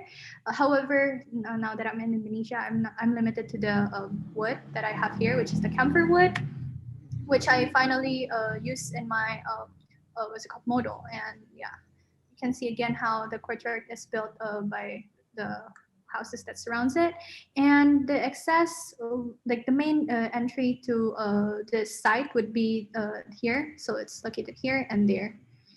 Yeah, and then this is a collage that I do. Yeah. Speculating of how the space would feel, and then I move on to 1 to 200 detail model. And then this is the interior space of how it would feel, and then yeah, the spatial qualities of the buildings, and that's it for me. Yeah. Yep. Yeah. Is there anything else? No, that's it. Yep. No, I'm just checking. Yeah, that was fast. Wow. Did you did you breathe? I mean, that was very quick. Maybe it's very late there and you need to rest, but I really enjoyed it. Jokes aside, congratulations. I kind of, also your second year, which is great. I always enjoy those experiments I see with the guys here in this unit. I always enjoy it. And I see that you're going for this sort of almost prefabricated unit that you're going to have various combinations, you know, create like different sizes as well, which is great that you have 3 types. But instead of saying type, why don't you give it a name? Like, why don't you give a name to each one of those types? Because, you know, in that sense, you start to differentiate it a little bit more. You start to put like a certain character to it. It's helping you to define what is the difference between type 1, type 2, because besides the morphological aspect, which I can start asking why this, why that, I suggest that you give yourself a more sort of identity card to each one of them by starting with a name, okay? And then you will eventually start to see how you can integrate all the benefits of homes with gardens and fresh air and all these sort of aspects that you can check with the multi-leveled environments if you start to place them like you have. It almost reminds me of the concept from, what was it? Habitat 67. So if you're not aware of that project, or simply Habitat you want to find out, it doesn't exist anymore, but it was in Quebec, in Montreal, so in Canada. But that's like later down the line on how you're going to develop your architectural scheme. When it comes to the experiments that you did, the material experiments, I really want to hear more about the densities that you're saying. You're talking about densities. How are you translating that word with your scheme? Can you tell us a little bit more about that? You know, each one of us has a definition. So how, you can show us on screen again. When you started talking, you had some plans, I think, or even the model itself. It was like a photo of the model or something. And you said, yeah, down this one. So, well, both, either the floor plans or the previous one. This is where you're talking about density. So you said you really like how the densities are in your model. What do you mean? What is it? What exactly? Can you? So at first, what's it called? My models are basically only like stacked by like 2, but then now I start to add the levels because again, like respecting to the Barcelona's like way of like, I don't know, like blocks. They have like a very what's it called, high density in which they like populate 250 like people, I mean like inhabitants in that one like block. So then I start to like speculate of like how can I like populate more people here, but then also not cramped like the ground floor, that the what's it called, the green air, the green space would be so little. So I tried to kind of like build it up in a way that like, yeah, people can still enjoy the green space like I guess. So this is a digital one. So you started just, is it, are you repeating? Is it like on a repetition, or is it, because I cannot see the order of, I see some elements that are the same, obviously, with your types, but the Yeah. configuration, the arrangement itself, is it following some specific, rhythm? Did you do that? There are some that I, hold on, let me try to find I think like I think, yeah, you can't see, but then like Yeah, that plan that you have with the render, this one, maybe you can talk a bit about here. there are like, I mean, there are some that I kind of like what's it called, repeat and then just rotate the, what's it called, rotate the orientations, like for example like which one, this one, and then like I kind of like start to rotate and then add more so that I could fit more housing blocks. So yeah, I mean with that tree like first my steps is just like kind of like stack that 3 blocks and then try to like find which one like is good, and then from there I start to build up until like I found that like one, and then I just like basically like rotate, like repeat this one to that one, and then yeah, kind of like yeah, just play with mirroring and rotating. But there were some ideas, you didn't show the different plans you were doing before. There were some ideas that you have in terms of how you circulate through the... Yeah, I have like another one, but then I don't know, like I don't know whether I should include it or not because I don't want to like repeat so much like plans that I have. Hold on, let me... You show it now at the beginning, better now than at the end. It's better now. Hold on, let me try to dance it. Desktop. I'm sorry.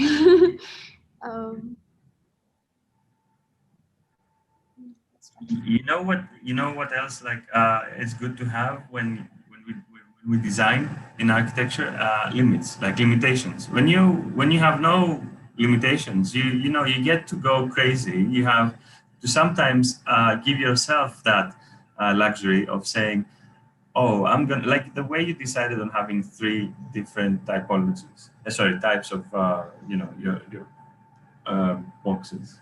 In the same sense, I'm going to tell you to allow yourself the luxury of limiting, and I'll continue after you describe what we see. Okay, whenever, can you explain us a bit your thinking behind the organization, at least in plan? Organizations, hold on. Let me just pull up that design. This one? Okay, yeah. So basically, yeah, I start like by building, like putting like the blocks like just in the ground floor, and then like by building it up, I kind of just like I don't know, like I don't know, like stack it up, but then in a way that it would still like be logical in a way that you can still build it, like, and then I just kind of like put the what's it called, the legs with that like wood. So like I don't really understand the question, honestly. Yes, well, I think Alexandros is trying you to explain what was the thinking behind of the organization of the pieces in plan and in section. So you remember you had some plans in which you were iterating different organizations because you have an idea of how to structure the block. This is what I want you to explain a bit. And then Alexandros wants to know about the elevation or the section. What was the thinking behind? You have it, but you didn't show, you only show the final solution. So we are asking you if you can explain a bit how you were thinking in the process. Okay. Okay. So starting from the I don't know, like the previous plan, I suppose. Hold on. This is not it. Can I close it?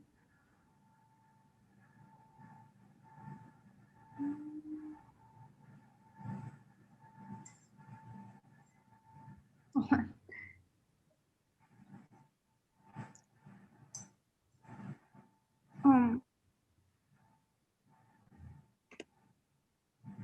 So yeah, like this one, like is that what you Yeah. Can you walk us through this? Like I can see a certain level of symmetry. What Okay, I hope that I'm understanding it right. But like, yeah, basically in this, what's it called? In this types of plans, like, yeah, sure. Like, I like my intention is to create that like much of green space, and then yeah, a courtyard that like people can have in each of the housing blocks. But then I start to see that it's very like I don't know, like low density, like it's not populated, it's just like all green space.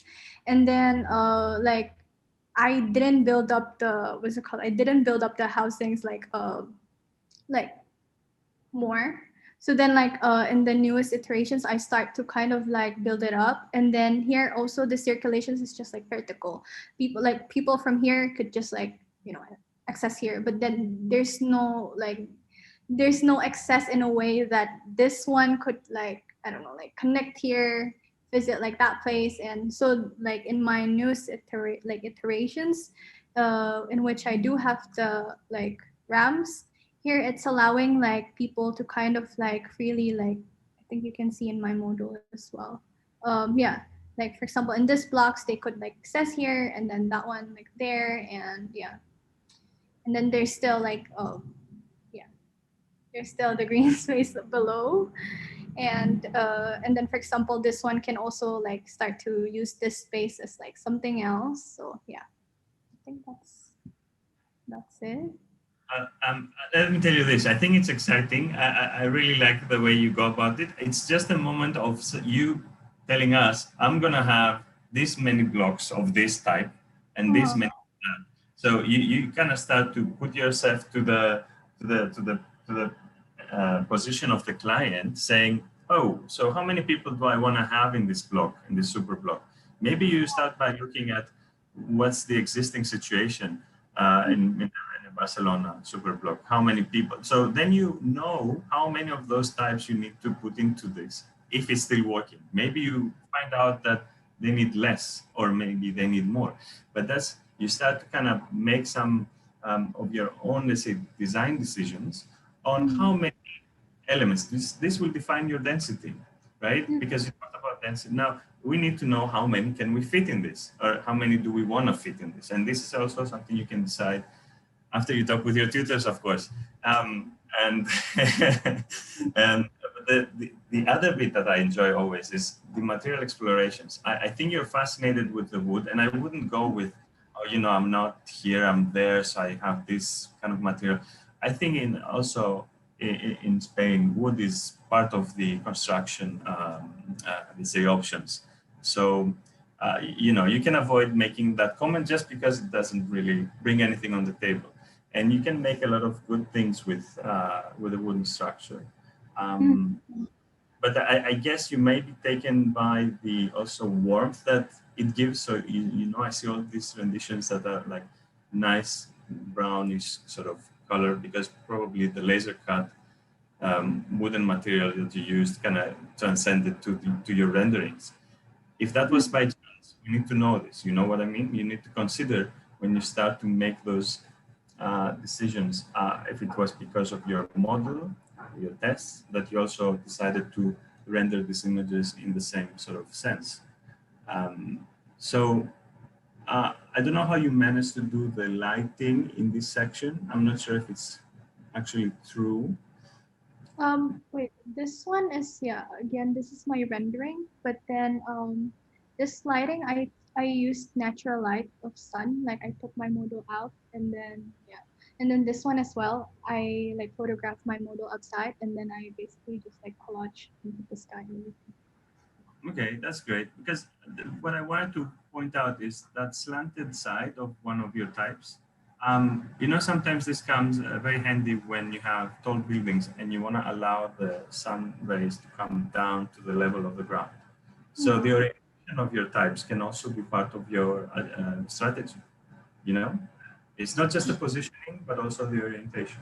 So, you know, that slanted side, maybe it's related to where the sun comes. Another thought. Okay.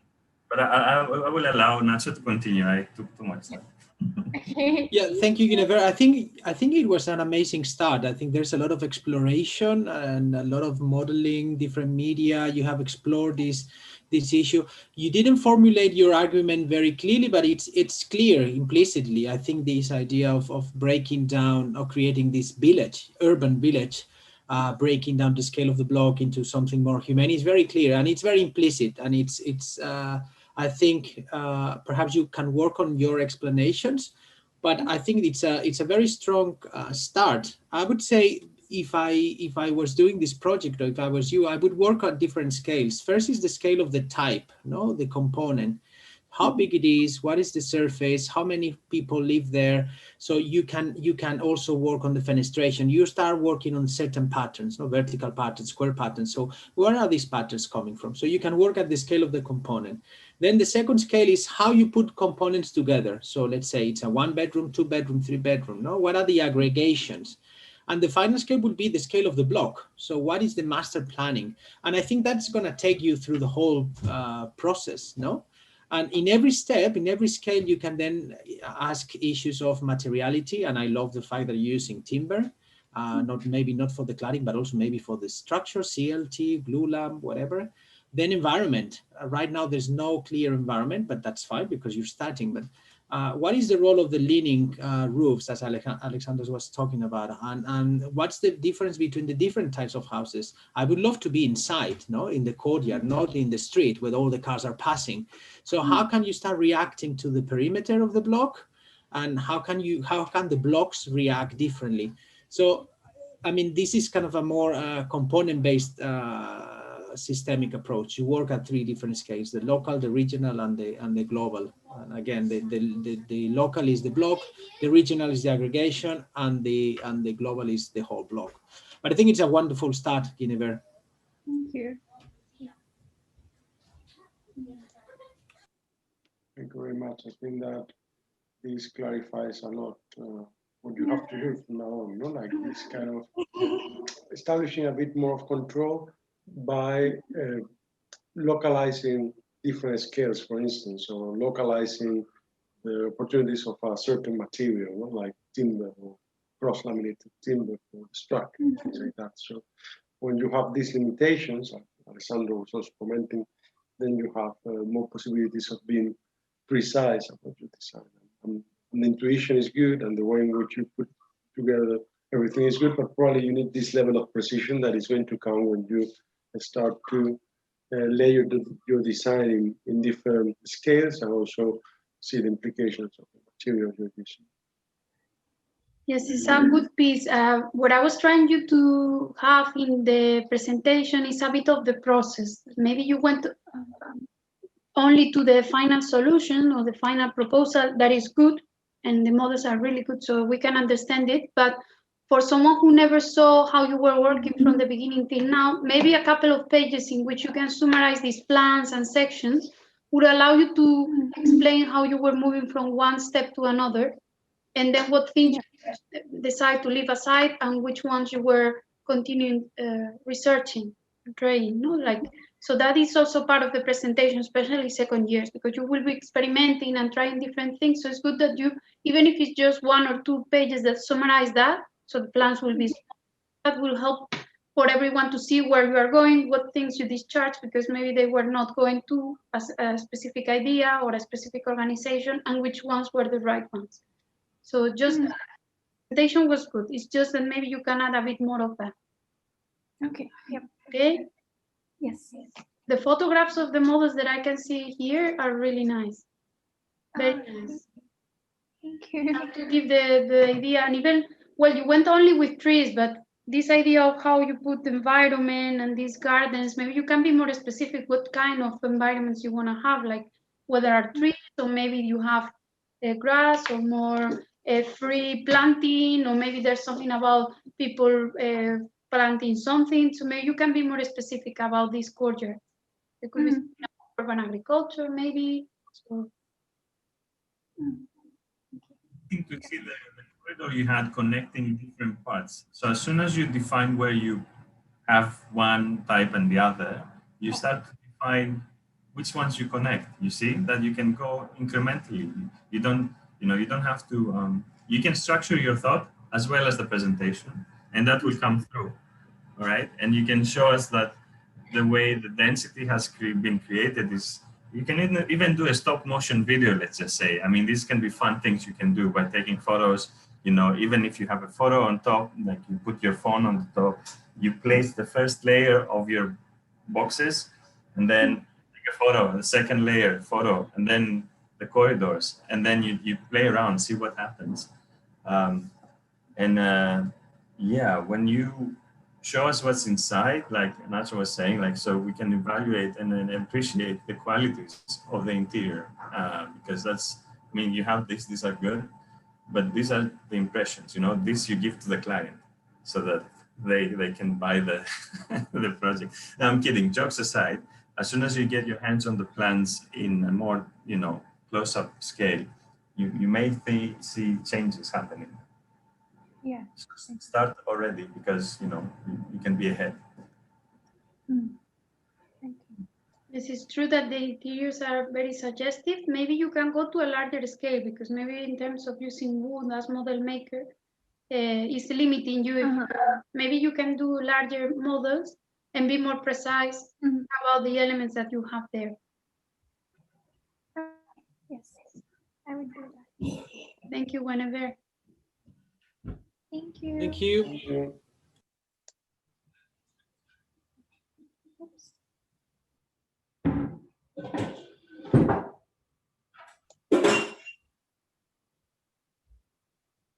Okay, so we have now Mia. Mia, are you there? Can you see you? Yes, I'm here. Okay. Hello.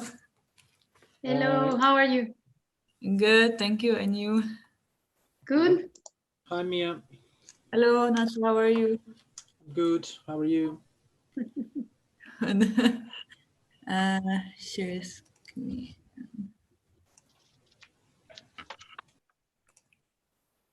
Nacho is seeing students growing, no? Like. I have closed a couple of cycles for seeing them from first year to fifth year, and then ended up as being complete different people. No? Much better people, I have to say. Can you all see my screen? Yes, there's two bars black. I don't know if everyone is seeing the same. I have a black on the right hand side and on the top. I don't know why. On the no, I don't have that on the screen. You Does see everyone have that, Nacho, or you see the whole white page? No, I see this rectangle. I think sometimes because there's a window or something. Maybe If I go to the next page, can you still see it? I can see it. Yes, I think maybe it is the. Do you have open the participants on the people who is in or the videos? Why is it here? There's a bar on the right hand side. Can you stop sharing and then try again? Yeah. Because these days this was not. Is it covering the work? Maybe because you are sharing the screen instead of sharing the document. I'm sharing the document. Oh, okay. So let's try it again. Is it still here? Yes. No, again, we see the black thing. Black. So then try to share the screen. Maybe if you share the screen. Like censorship. Now. Now it's gone. Now it's still a bit, man. It's this here? Yes. It's the videos. It's so you guys over here, the videos. So I okay. move it complete if I do this. Okay, better now. Okay. I don't know. It doesn't usually show up. I don't know why today it shows up. Yeah. I don't- Anyway, Okay. okay, should I start now? Everything's Yes, fine. you can start. Yeah. Yes. Yeah. Okay, so the main idea for my first abstract model was to have an accumulation of horizontal and vertical wooden panels stacked on top of each other, and having these large cantilevering roofs overlapping each other and creating shading underneath. So, it's not going to the next page now. Oh my God. Try to see if you, why don't you share the screen instead of sharing the document? Let's see with that. It's weird, I don't it's stuck. Okay, let's go. Let me try. Okay, I'm gonna try sharing the screen, the desktop. Okay, let's. No, still we see the bars, but it's okay with the bars. Try to see if you can go one page. I can't. I'm trying. It doesn't want to go to the other page. Oh my God. Yeah, I don't know what the issue is. If I try again. Oh my God. You have This is very weird because the days before it was working. Yeah, I was always the first time it does that. Maybe I should go out and then rejoin. try now. It doesn't want to. No. What it could be. You change the slide. Does it change it? Yeah, I'm trying to change the slide, but it doesn't want to change it. Oh, No. did it work now? No. Okay, now. So now can you see the page after it? Yeah. Okay, great. It worked. Okay, I will start again. Sorry about that. So the main idea for my abstract model was to have an accumulation of horizontal and vertical panels stacked on top of each other, creating a dense housing block, and having large cantilevering roofs, creating shading underneath. Oh, okay. Creating shading underneath. So basically the design of the block would be guided by the horizontal and large forms of the roof. And so I wanted the block to be more open than regular blocks in Barcelona to allow more light in and create a more comfortable space. So the light will be directed by also these large cantilevering roofs and allowing the amount of light in, but also the amount of shadow into the housing block. So this was my first iteration. I started designing a basic housing unit. And then I would move on to the whole block. So one housing unit will have 2 floors. So one of the floors will be the living space, so the living room and the kitchen. And it would be kind of an open space with glass walls. And the intimate space, which is the bathroom and the bedroom, would be hidden to provide privacy. And I started playing with the design of the roof, so adding perforations to let the light in, such as seen here. But then in order to have large cantilevering roofs, I was thinking about the structure. So I started adding beams under the roof, long and thin beams under the roof. But I think that this wasn't so successful because I felt that it didn't accommodate the roof well and didn't seem to support it really well. And I wanted to have a structure that would go all the way through the block. So not to have a different structure for the roof and a different structure for the housing. So I proceed, sorry, so I proceeded by adding these thicker beams that would go all the way to the ground. So under each roof and all the way to the ground, such as seen here. So this is my latest proposal. So this is a general axonometric. So you can see all the cantilevering roofs on the top view over here, and the grid of beams that I added. So this is a 6-floor plan. So the general block will have 4 main floors, but each floor will be divided into 2. So for each housing unit over here. The ground floor would be mainly communal spaces, open spaces, and so for shops and for access, so for circulation to the whole block. I would have many small courtyards to allow light in, such as, for example, here and here. And so this here is the 6th floor, which is over here, and this is the living space, which is underneath. In the whole block, the private space would be on top and the living space would be underneath. So over here you have the 6th floor plan of the living space, and on top of it, the 7th floor plan with the private space on top. So you can see that the beams actually travel through the housing block, and these beams would actually create the divisions for the rooms in each block. So this is a closer plan of one housing unit.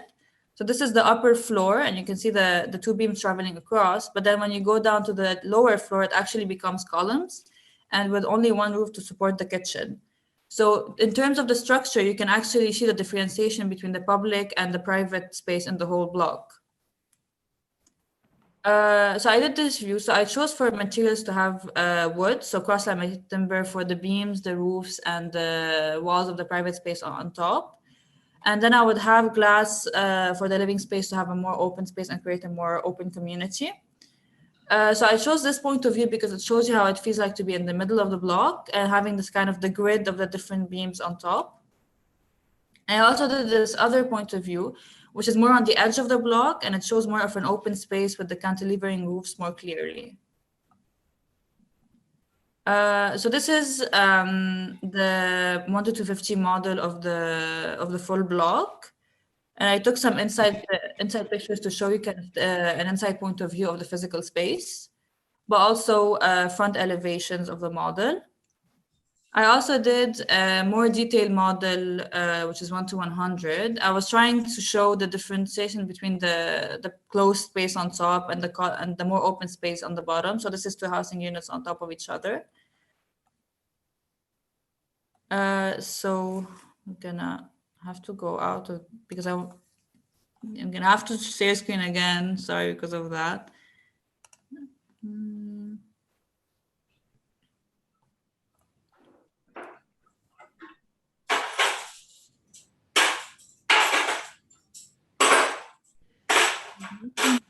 For some reason.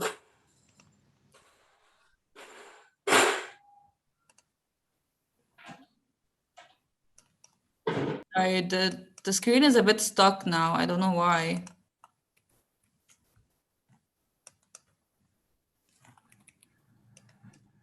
What got stuck, Mia? The screen is completely stuck. Okay. You can't see my screen, right? We can only see you. I don't know. You look good, so it saves the presentation. But I need this presentation. It's not, my screen is completely stuck. I don't know. Nothing? No, it's like I opened the PDF, but then I cannot go out of it, and I cannot share screen it. Maybe you have too many things in your computer. Yeah, She cannot close It's anything. a problem of RAM memory, and it's the first time it does that. I don't know what the problem. you have many programs open. You've been running your computer for 3 days without switching it off. Maybe. I'm gonna try. Oh my god. Do you have a PC or a Mac? PC. Can you try Control Alt Sup and then see how is the? Yeah. Ah. And then. Okay, good. And there it shows. Yes, I think she has different things. Okay, now it's going. Now it worked. No, now it's stuck again. Oh my god, sorry. Okay, I'm gonna have to scroll down because it doesn't wanna full screen. If you do control, I think it's control and then the wheel of the mouse, try to see if it fits the. Ah, thank you. Okay. The pointers. With that, you fit the page. So you can scroll, but we see the whole page. Can you see the screen now? Yes. So I wanted to show this in terms of materials because I was doing research about the cross-laminated timber. I was making the research in the type of wood that we can find in the area around Barcelona. So there's 2 types of trees. There's the Pinus nigra and, sorry, I'm gonna have to scroll down, the Abies alba.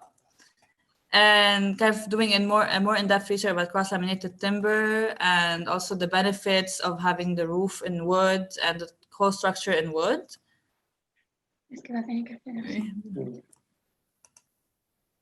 And finally, I wanted to show about the lighting in the. So I'm gonna have to. Okay, can you see the videos now? Yes. Okay.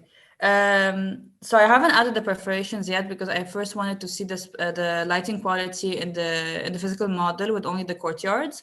So I did 2 videos in the showing interior spaces of the models. So that's the first one.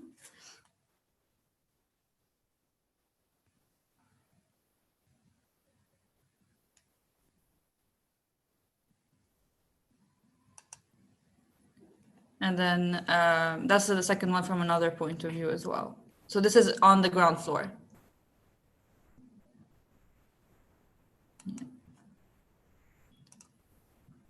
Thank you. Sorry about the mess. Thank you, Mia. Thanks for your presentation. I think the argument can come across a bit more clear. I'm not sure what are the benefits of these geometries that you have explored, and I appreciate the amount of exploration, the different iterations. But I think you can formulate the argument more clearly at the beginning, no? So what are these combination of slabs and beams giving you? Why can we see so much open space and so little enclosed space? Is this a residential project? And if so, what are you trying to change? No? And I think I would like to hear this thinking before you start showing us the geometries, because otherwise I don't know how to assess or to evaluate the things that you're doing, which takes me to the next comment. No, I think from all the iterations, you need to evaluate them, no, with some numbers, and also using, for example, structural principles. So far, I think that the beams perhaps are a bit over-dimensioned, so you could actually cantilever much more, no, because they are quite thick. So if there is some sort of over-dimension, why, no, or can you bring them down to the floor? So I think you need to kind of evaluate the different iterations in terms of occupancy, structural performance, environmental performance, and throw in some numbers. No, I think it's a very good starting point, but I think now you need to look at your iterations a bit more analytically and evaluate in relation to the argument, which is not yet clear to me. So also you start with very strong statements and intentions. You need to qualify them. You need to prove that your designs are responding to these initial statements. No, I want to do this and that. Okay, and then you use your work to prove that you are meeting your own goals. Yeah, but there are lots of positive things. It looks a bit too finished sometimes, your presentation. It's very precise. So I think it would be good if somehow you show the background works, you know, the bit more messy diagrams and models, so we understand where the ideas and drawings are coming from. Yeah?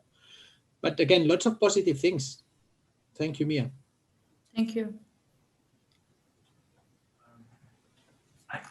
So, yeah, I have many thoughts. I'm torn between different, you kind of created, with your images, I started looking at different sort of projects that might relate to your approach that you can be informed with, different kind of projects from the past. Most of them are from utopian architects of the 60s. Maybe in Japan, there is someone called Arata Isozaki. Maybe you've heard of that. Oh, sorry. I need to, yeah, something was happening. Sorry, so in terms of that, you can look at the city. At first glance, it might not come across as something relevant, but he created what's called the city in the air. It's mainly to do with the formal, looks of it, because it seems in your structural system, you go heavy on the top, as I understand it, and lighter on the bottom. In a sense, I mean, that's contradicting the kind of like laws of physics for like having a stable sort of basis and everything. But that's fine. You can be radical in a way. You know, sometimes you can just go with the radical side of things. So if you look at it, he has like some towers, but you know, that's about the heaviness on the top. That's where this reference comes from.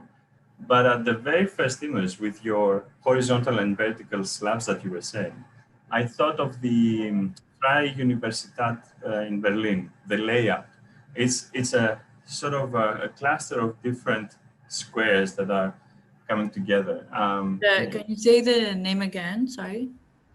Freie University, free, you know, free university in English, Freie Universität, this in Berlin. That's in terms of the layout. It has this sort of positioning of different elements in the same sense that you have it.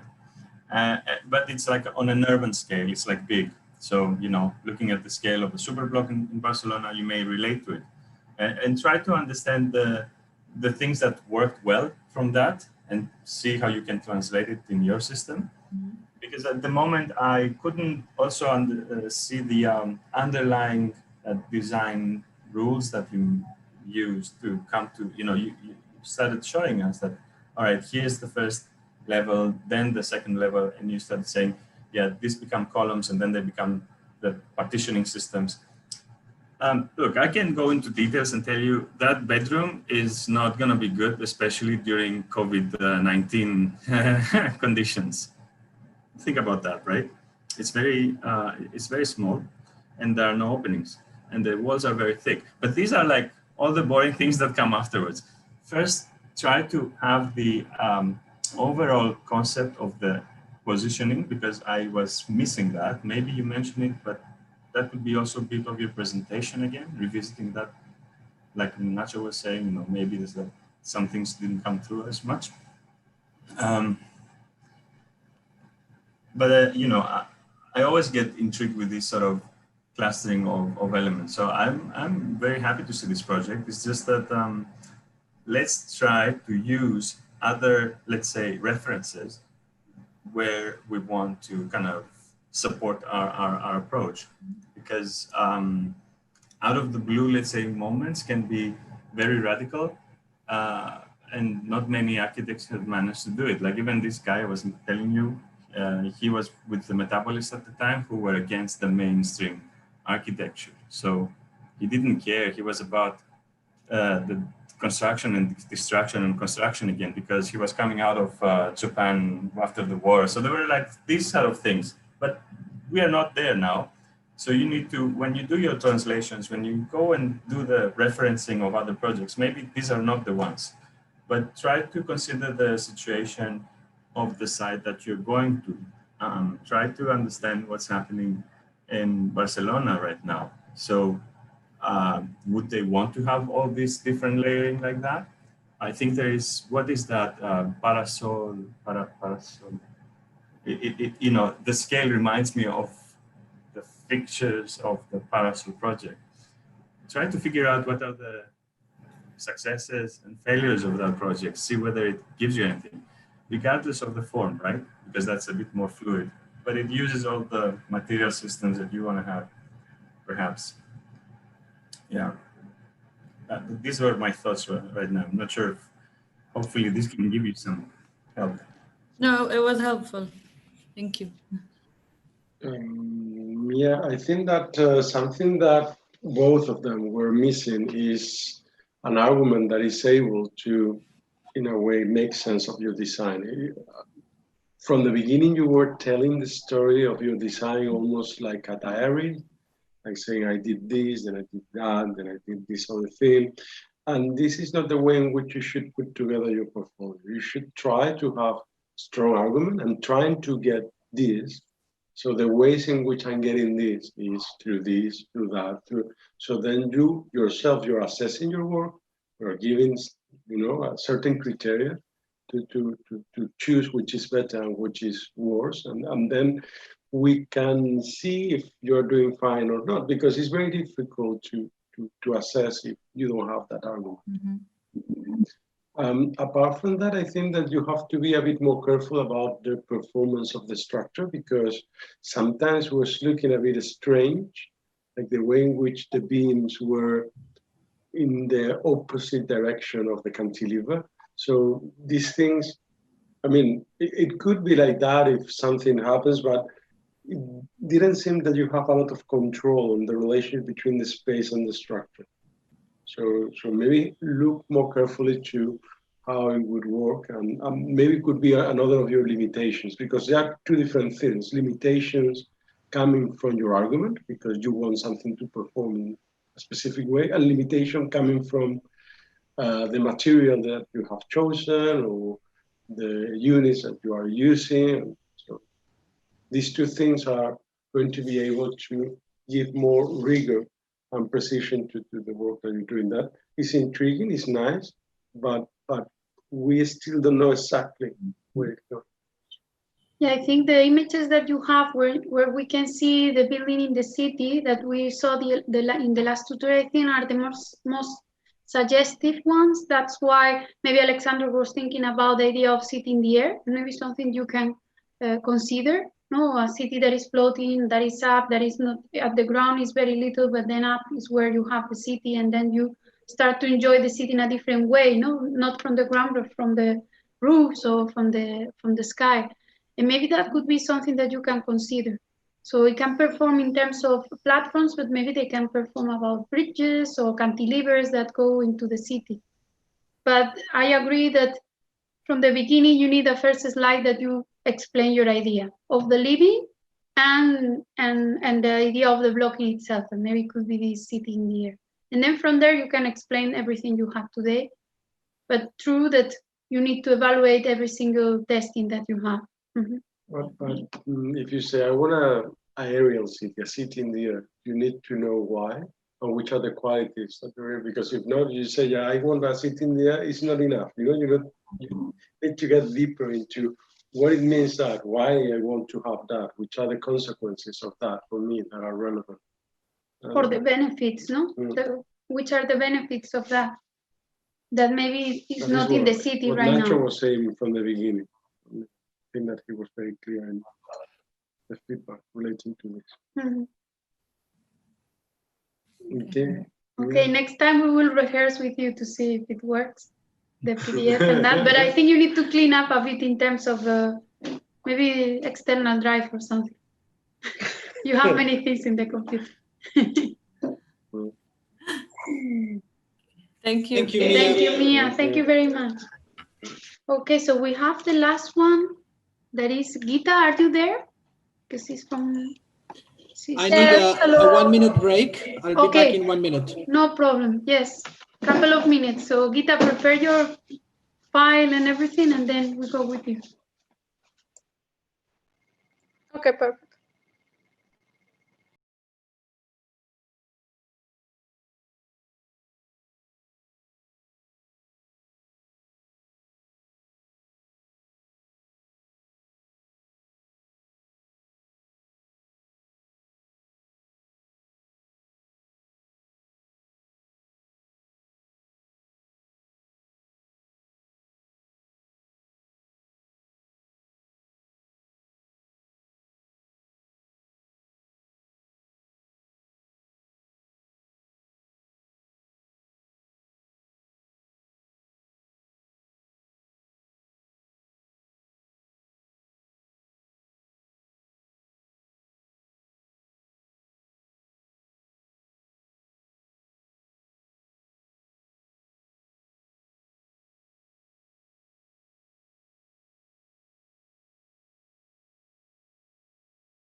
Hello, Gita.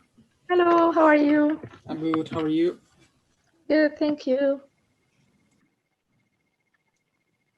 Okay, Gita. Yeah, I will start. Have it there? Yeah. Can you see my screen? Yes. Okay, perfect. So hi everyone, I'm Gita. I will be introducing my design block, which is mainly extracted from the tree housing blocks in Serdar and Sanche. The intention of the design is mainly to enhance this idea of urban density, to maximize interior and exterior spaces. So I will start with my iterations along to the final design. So the main idea started with 3 sizes of a square, which is 20 by 20, 15 by 15, and 10 by 10, which I have placed at the first beginning in a way of making a design which is kind of have a simple base, but then I needed to add complexity into it. So I had curved shapes and circular shapes. And I invested that through models and details model to kind of see how it works in terms of the curve shape and how I can work with my structure later on. I was trying to kind of combine the building into one, because on my first iteration, I had this very long passage, which is have a lot of space. So I was trying to kind of make my design more complex with adding more openings on the floors, which can benefit as terraces and exterior spaces. This was enhanced as well through models. And since I'm in Morocco, I have taken the advantage of working parallel with materiality. So I was interested to make a detailed model out of terracotta from a local craftsman, which looks like this. So the main use of this material of earth is because I thought that it will be very flexible for my design and for my curved wall structure as a volume. And I was inspired even from the Efsalran Museum, which is located in my city, Marrakesh, and tested some terracotta bricks, which are 100% from earth, to test the density of it as a dried one and a cooked one. But I wanted as well to look at a different material that is extracted from earth, which is rammed earth structure, as we all know, which is a very high in thermal mass and very strong in noise control, very durable load bearing, and has a very low maintenance, and at the same time has very nice aesthetic. So I started looking at its organization in terms of the mixing process, transport and lifting, how the walls can be structured, and the ramming process in general. So I wanted to do a very small test of it. So I went to a site which is near where I live, where they were actually building a rammed earth wall, but in a very traditional way. So I wanted to test the same thing. So I selected a portion of earth, then filtered it from the solid, then added water for 20 minutes to make it absorb. So this gave me this kind of textures of earth, and I added gravel into it to make it more stronger. And I was advised to use lime because it kind of make the earth more dense, and grass hay for an aesthetic. Following that, as a last step, I used cement powder, so I can have this first layer and compress it. That was for the second layer as well, but I have used pigments in black because I wanted this difference of color of layers. So the final result, it looks like this after drying after 1 day. It was interesting to see how the material intersect with each other, even if it's not successful in terms of the coloring, in terms of the layers. And I wanted to test that as well with the plaster. So I tried to cast a small sample of it and to see how kind of the layers kind of lay out together. And I made the preparation of the mold from plaster as well. And after 4 days, we can see that the colors kind of get lighter, which is really interesting as well in the earth structure. After a while, it gets a bit lighter as well with the sun. But mostly I wanted to look at what kind of soil they do exist on manufacturers in Barcelona. So I looked at Federeta, which they do rammed earth structure, but they are manufactured. But this gave me an idea to look at the different soils in Catalonia to see from which geographic settings they kind of exist. And this led me to my design, which is mostly extracted from the tree housing blocks in the Serdar and Sanche. I'm sorry if I'm not saying it well, but yeah. And because this site is chosen because it's kind of relate to my iterations, because for my iteration I had a lot of space in the courtyard areas, and this case study kind of reflects the maximizing space of green and outside exterior space, and maximizing as well housing, but in a different way with separating into 3 blocks. This I have used as a parallel or reference of Lacaton de Vassal of the block in Bordeaux, where they kept the same structure but maximize the exterior space as well. So this helped me with my design proposal to extract the block actually from the main form of 3-block housing in Barcelona into a more curved way with keeping the same circulation pathway. But I have implemented my design and to make it more dense, more opening, making horizontal and vertical passages so the building can be accessed from 4 sides. And this is the iterations till my final one, which is how it looks on the actual block design site as replaced.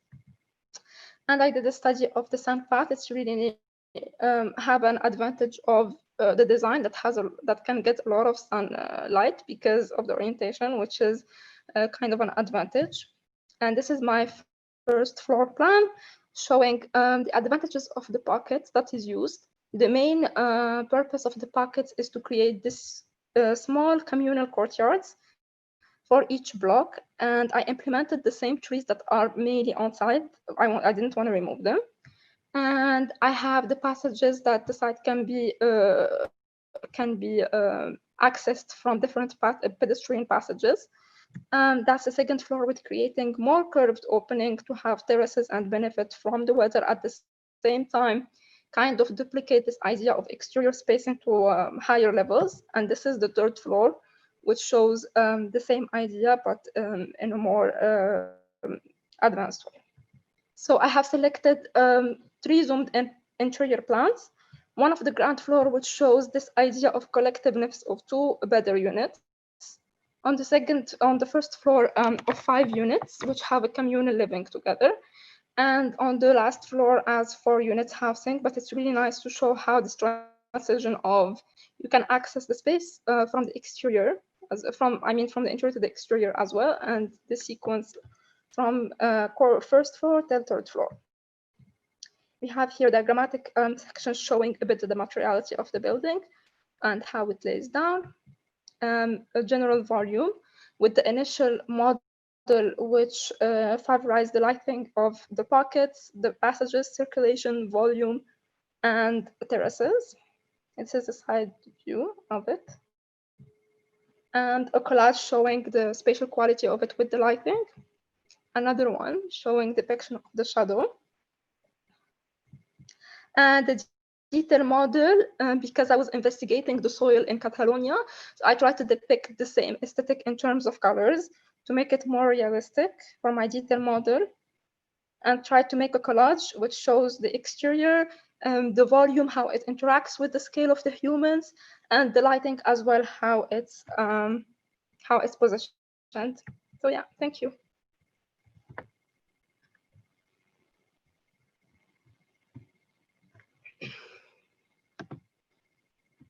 Thank you, Should I Gita. go? Yes. Thank you, Gita.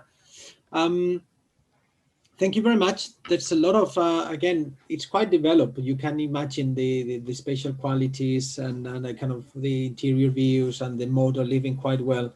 What I would like to see more is perhaps, because they have an impact on your project, is the rationale behind the geometries. So all this carving, I understand you experiment.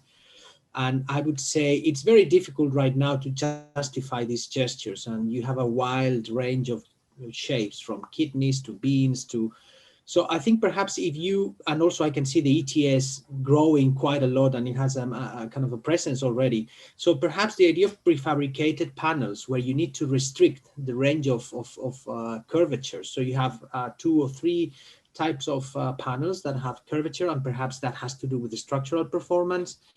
I think it would benefit you to restrict a bit of the range of geometries, no? And if you could tie materiality, and I really like the Fed de Terra approach, I mean the RAM earth, with the structural performance, with environmental performance and also the kind of layout. And I think that would be great, tying all these three things together. Right now, it's a formal exploration, and I understand it's the beginning, but you need to start making these connections more obvious, no? I really like one of the images that you're suggesting, that the rammed earth is darker at the bottom and brighter at the top. I think that that's great in Barcelona. You increase the albedo, more reflectivity, and that's great. And then the fresher parts of the kind of lower parts that are in shade are a bit darker. I think that there are some intuitions that are very suitable for what Barcelona needs. And I think that's it. I would suggest you to integrate materiality with the structure, with geometry, and then the meaning of those. Yeah, there are some suggestions now that the landings and the entrances to the houses are always through these curvatures. Fine. So perhaps there is a panel that is the entrance. No, I think you need to make these connections in the future to help us rationalize your design. Yeah, but I think you're very close to start connecting these things. So that's great. And I love the fact that you're working with local craftsmen, engaging with people in Marrakesh. That's fantastic. So keep doing that. Thank you.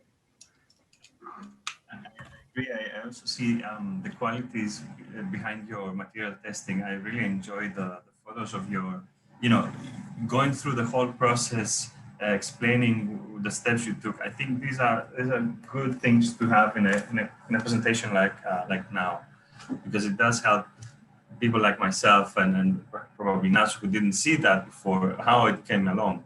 I would also agree that there are some gaps, like how you justify certain design moves, like all those, you mentioned that you wanted a more complex design. This is fair, but then you also need to do that same process, which you kind of touched on that, but it wasn't clear why that curvature or why the other curvature. We are all fascinated with this sort of fluid design, which reminded me of references very close to, well, Home of the Brief in Barcelona with, Gaudí, for example, right? He was very controversial at the time. Obviously, if you haven't been, you would probably go and see so many of his works. And then I remember Casa Milà, La Pedrera, just for the formation, not the structural system, because I think it's quite different, but the formation that kind of, and then we realized that Gaudí wasn't like the crazy guy. He had like a thinking behind this.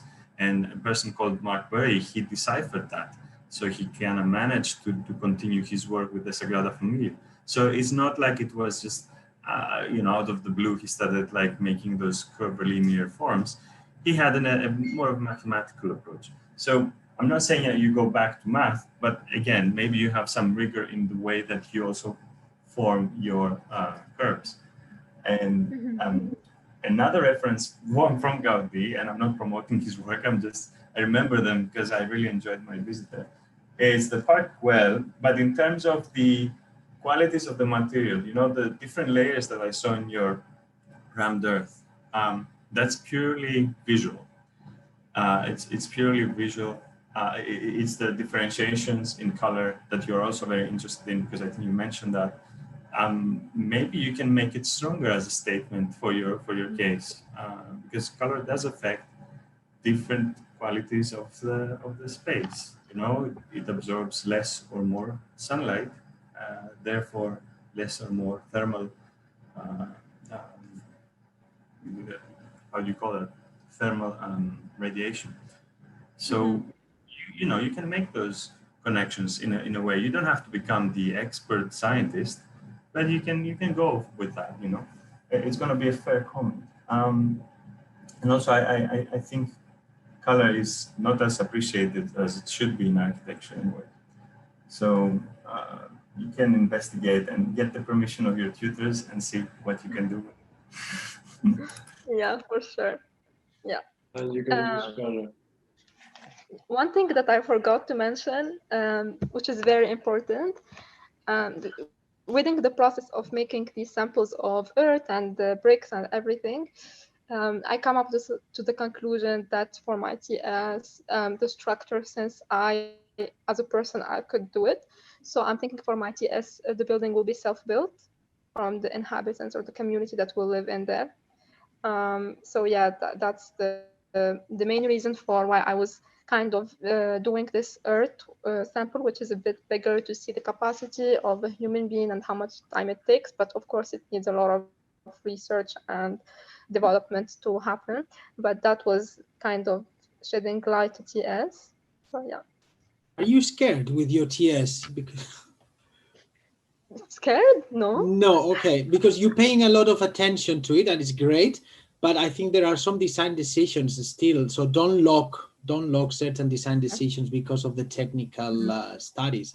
It's the contrary. The ETS is to help you become a better designer, to kind of experiment.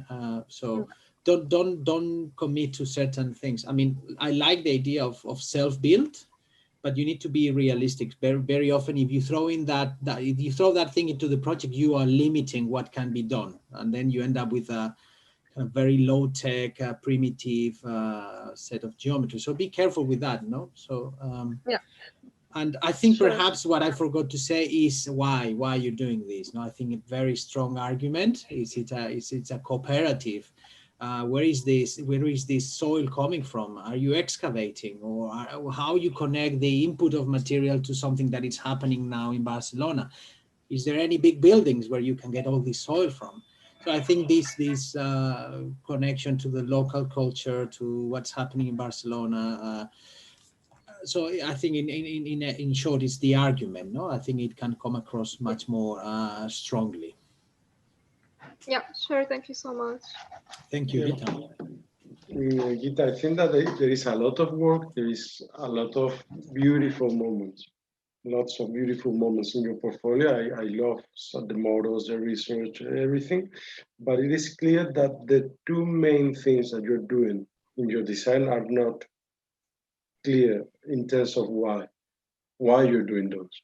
One is taking the Barcelona block, which is developed by Carlos Ferrater in the kind of more canonical way, and then you decide to distribute the volumes in kind of secondary grid within the block. No, that is the argument, for instance, of Leon Krier. No, I can give you an essay by Leon Krier in the 70s. He was proposing a new Barcelona block that in a way was what you're doing, okay? So we don't know why you're doing that. And we don't know why you're using curves, because you're saying, I want to make my design more complex. But I don't think that is a justification of anything. So we need to find a very strong argument for these two things, which are the two driving forces of your design. And once that you have that clear, then we can make decisions about this is right, this is wrong, this could be improved in this way, this could be improved in this other way. So these are basic things that you have to think about. Then there is also the limitation of the material, the limitation of the scale and things of that kind. But I think that before even getting to that, you need to clarify why these two main decisions are made. Mm-hmm. Can I suggest that you relate curvature to structural performance? Because if you create a curved wall, it's more stable, no? So if it's a straight wall, it's going to do this. But if it's curved, you have a more structural depth in the base. So I think there is a connection there. So if you manage to connect curvature with structure and perhaps, I don't know, some sort of layout, I think that's the way to go, no? And help you build a stronger argument. Yeah, sure. To add on that structural aspect, when I saw your plan, I immediately realized the scale of what you're going for. And it was a massive, let's say, living room that I noticed somewhere with, bedrooms on the edges. That massive empty living space has probably a huge span because I didn't see any other structural elements coming through like columns. Now, if you're going to translate your material testings to its principles for a future, application of that and disregard the material properties, maybe it's all right. Yeah, but if you're not, do consider what Nacho just said, because you will be confined to the abilities of, the material system that you will go for when it comes to size, to scale. If you're going to go for a massive, like living quarters with 8 families together, which, you know, we see whether that's going to be happening. You need to consider how you're going to allow them to have big areas without any structures coming through, if you wanted that.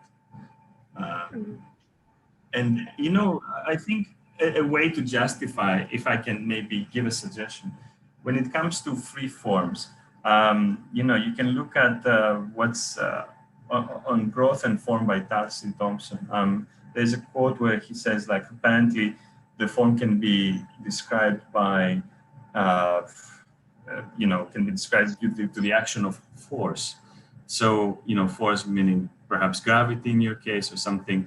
So whether you want to take the material test to another level and start to carve out things and put pressure and see how they would stand, or if you can find, I don't know, like if you can put like water and see how water might dissolve parts of it and maybe try to decide, that's like purely formal. But maybe it's also boring or irrelevant to your search. But if you were to justify some decisions, it could be through physical testings and translating those properties, you know, almost one-to-one, if you like. So, I mean, look it up. Maybe it's useful, or maybe you can go against it if you see that it's not going to work. Yeah, that would be interesting. There's also another idea that you can explore in terms of the curvature that it was mentioned before. That is how curvature generates spaces that are different when you have straight walls, especially in your corners. So that could justify some of your design decisions, no? Whether you want to congregate or you want to expose, depending if it's convex or concave, and the consequences also in the interior spaces. So there could be an idea of congregations of groups of people who live in the blocks. So for that, maybe you generate a certain geometry, or maybe you wanted to connect with something that is natural, or some implications in terms of design and decision of curvatures in plan, no, that you have there. There's some ideas also, for instance, when you have windows or bay windows, where you have the extension of the house towards the outside, or you want, on the contrary, you want to reduce the amount of living space, but then more to the you give more to the outside. So there's something about this wall that you curve in terms of inside and outside, and what it generates in the two spaces. Maybe something you can investigate. Yeah. Okay, but very good piece of work. I think you presented well, but it's true that the overall idea of why you're doing this in terms of the block and the spaces you generate, it should be more clear. Yeah, sure. You know, Nuria, you mentioned about the presentation, and it reminded me how fast Gita went again. Like the previous presentation, it was so fast. It was like, whoop, this is it. Like, it's okay to take it slow. You know, sometimes it's fine. Like, you allow us to repeat what you're saying in our head, to make most of it, and you know, you give yourself the chance not to be misunderstood in what you're trying to convey, just by taking it slow. When you start, you know, if you start talking very quickly, no one will understand anything that you're going to be saying. No one. But if you start talking slowly, then people might pay more attention. Anyway, this is something for everyone. It's just that happened that both yourself, you know, and Mia before was like probably out of anxiety or something. But you're in a safe place in your house now. No one can, you know. Yeah, true. It's a good way to rehearse. Like, no matter how many times we do it, the element of being a little bit anxious, I think it's natural. But you know, eventually, I enjoyed the presentation that you just did. Just be careful about the layout, but that massive planning, it was a bit alarming to see bedrooms on the sides and directly feeding into a living room. So, you know, if I was there and I wanted some privacy, maybe I would appreciate a curvilinear element in the space that might be structural or not, that will take me to my bathroom without having to say hello to someone who is in the living room. And I did notice that you have bathrooms in every one, but let's call it a kitchen or whatever, or going out, you know, it doesn't have to be. So you can also try to play with the the subdivision of the space itself, not only on the higher level, also at the smaller level within the unit. That's it. Yeah, sure. Thank you. Thank you, Thank you, Rita. Rita. Thank you so much. So guys, very well done. We finished. Half an hour before time of conclusion. So now you have 30 minutes in your life that you can enjoy. Yes, we appreciate a lot you came, well, you attending in the online jury, both for Nacho and Alexandros. Thank you very much. We miss you. We miss to be in the EA, because the nice thing now is that you can go to the bar, or we can talk a bit, and then But this it's very difficult to gossip. Let's use WhatsApp for that, no? Yeah, no, I just want to say that it's so good to see so much design.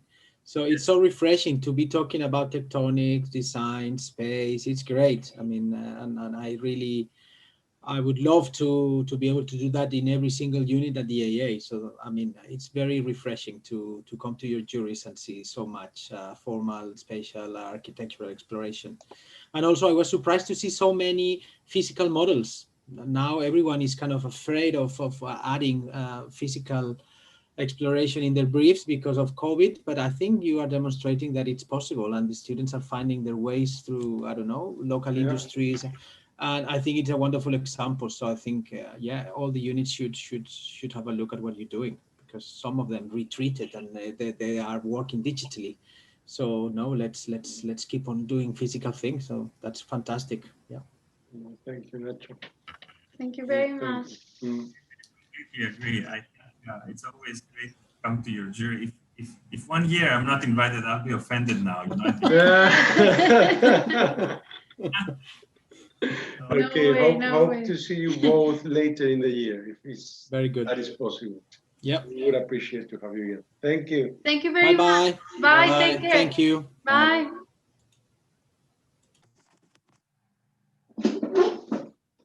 Okay, guys, if you're there, we are having now the lunch break, and we will come back at 2. So thank you very much for the presentations, and we will see you on Tuesday, both of us. No, I think you will be there, no?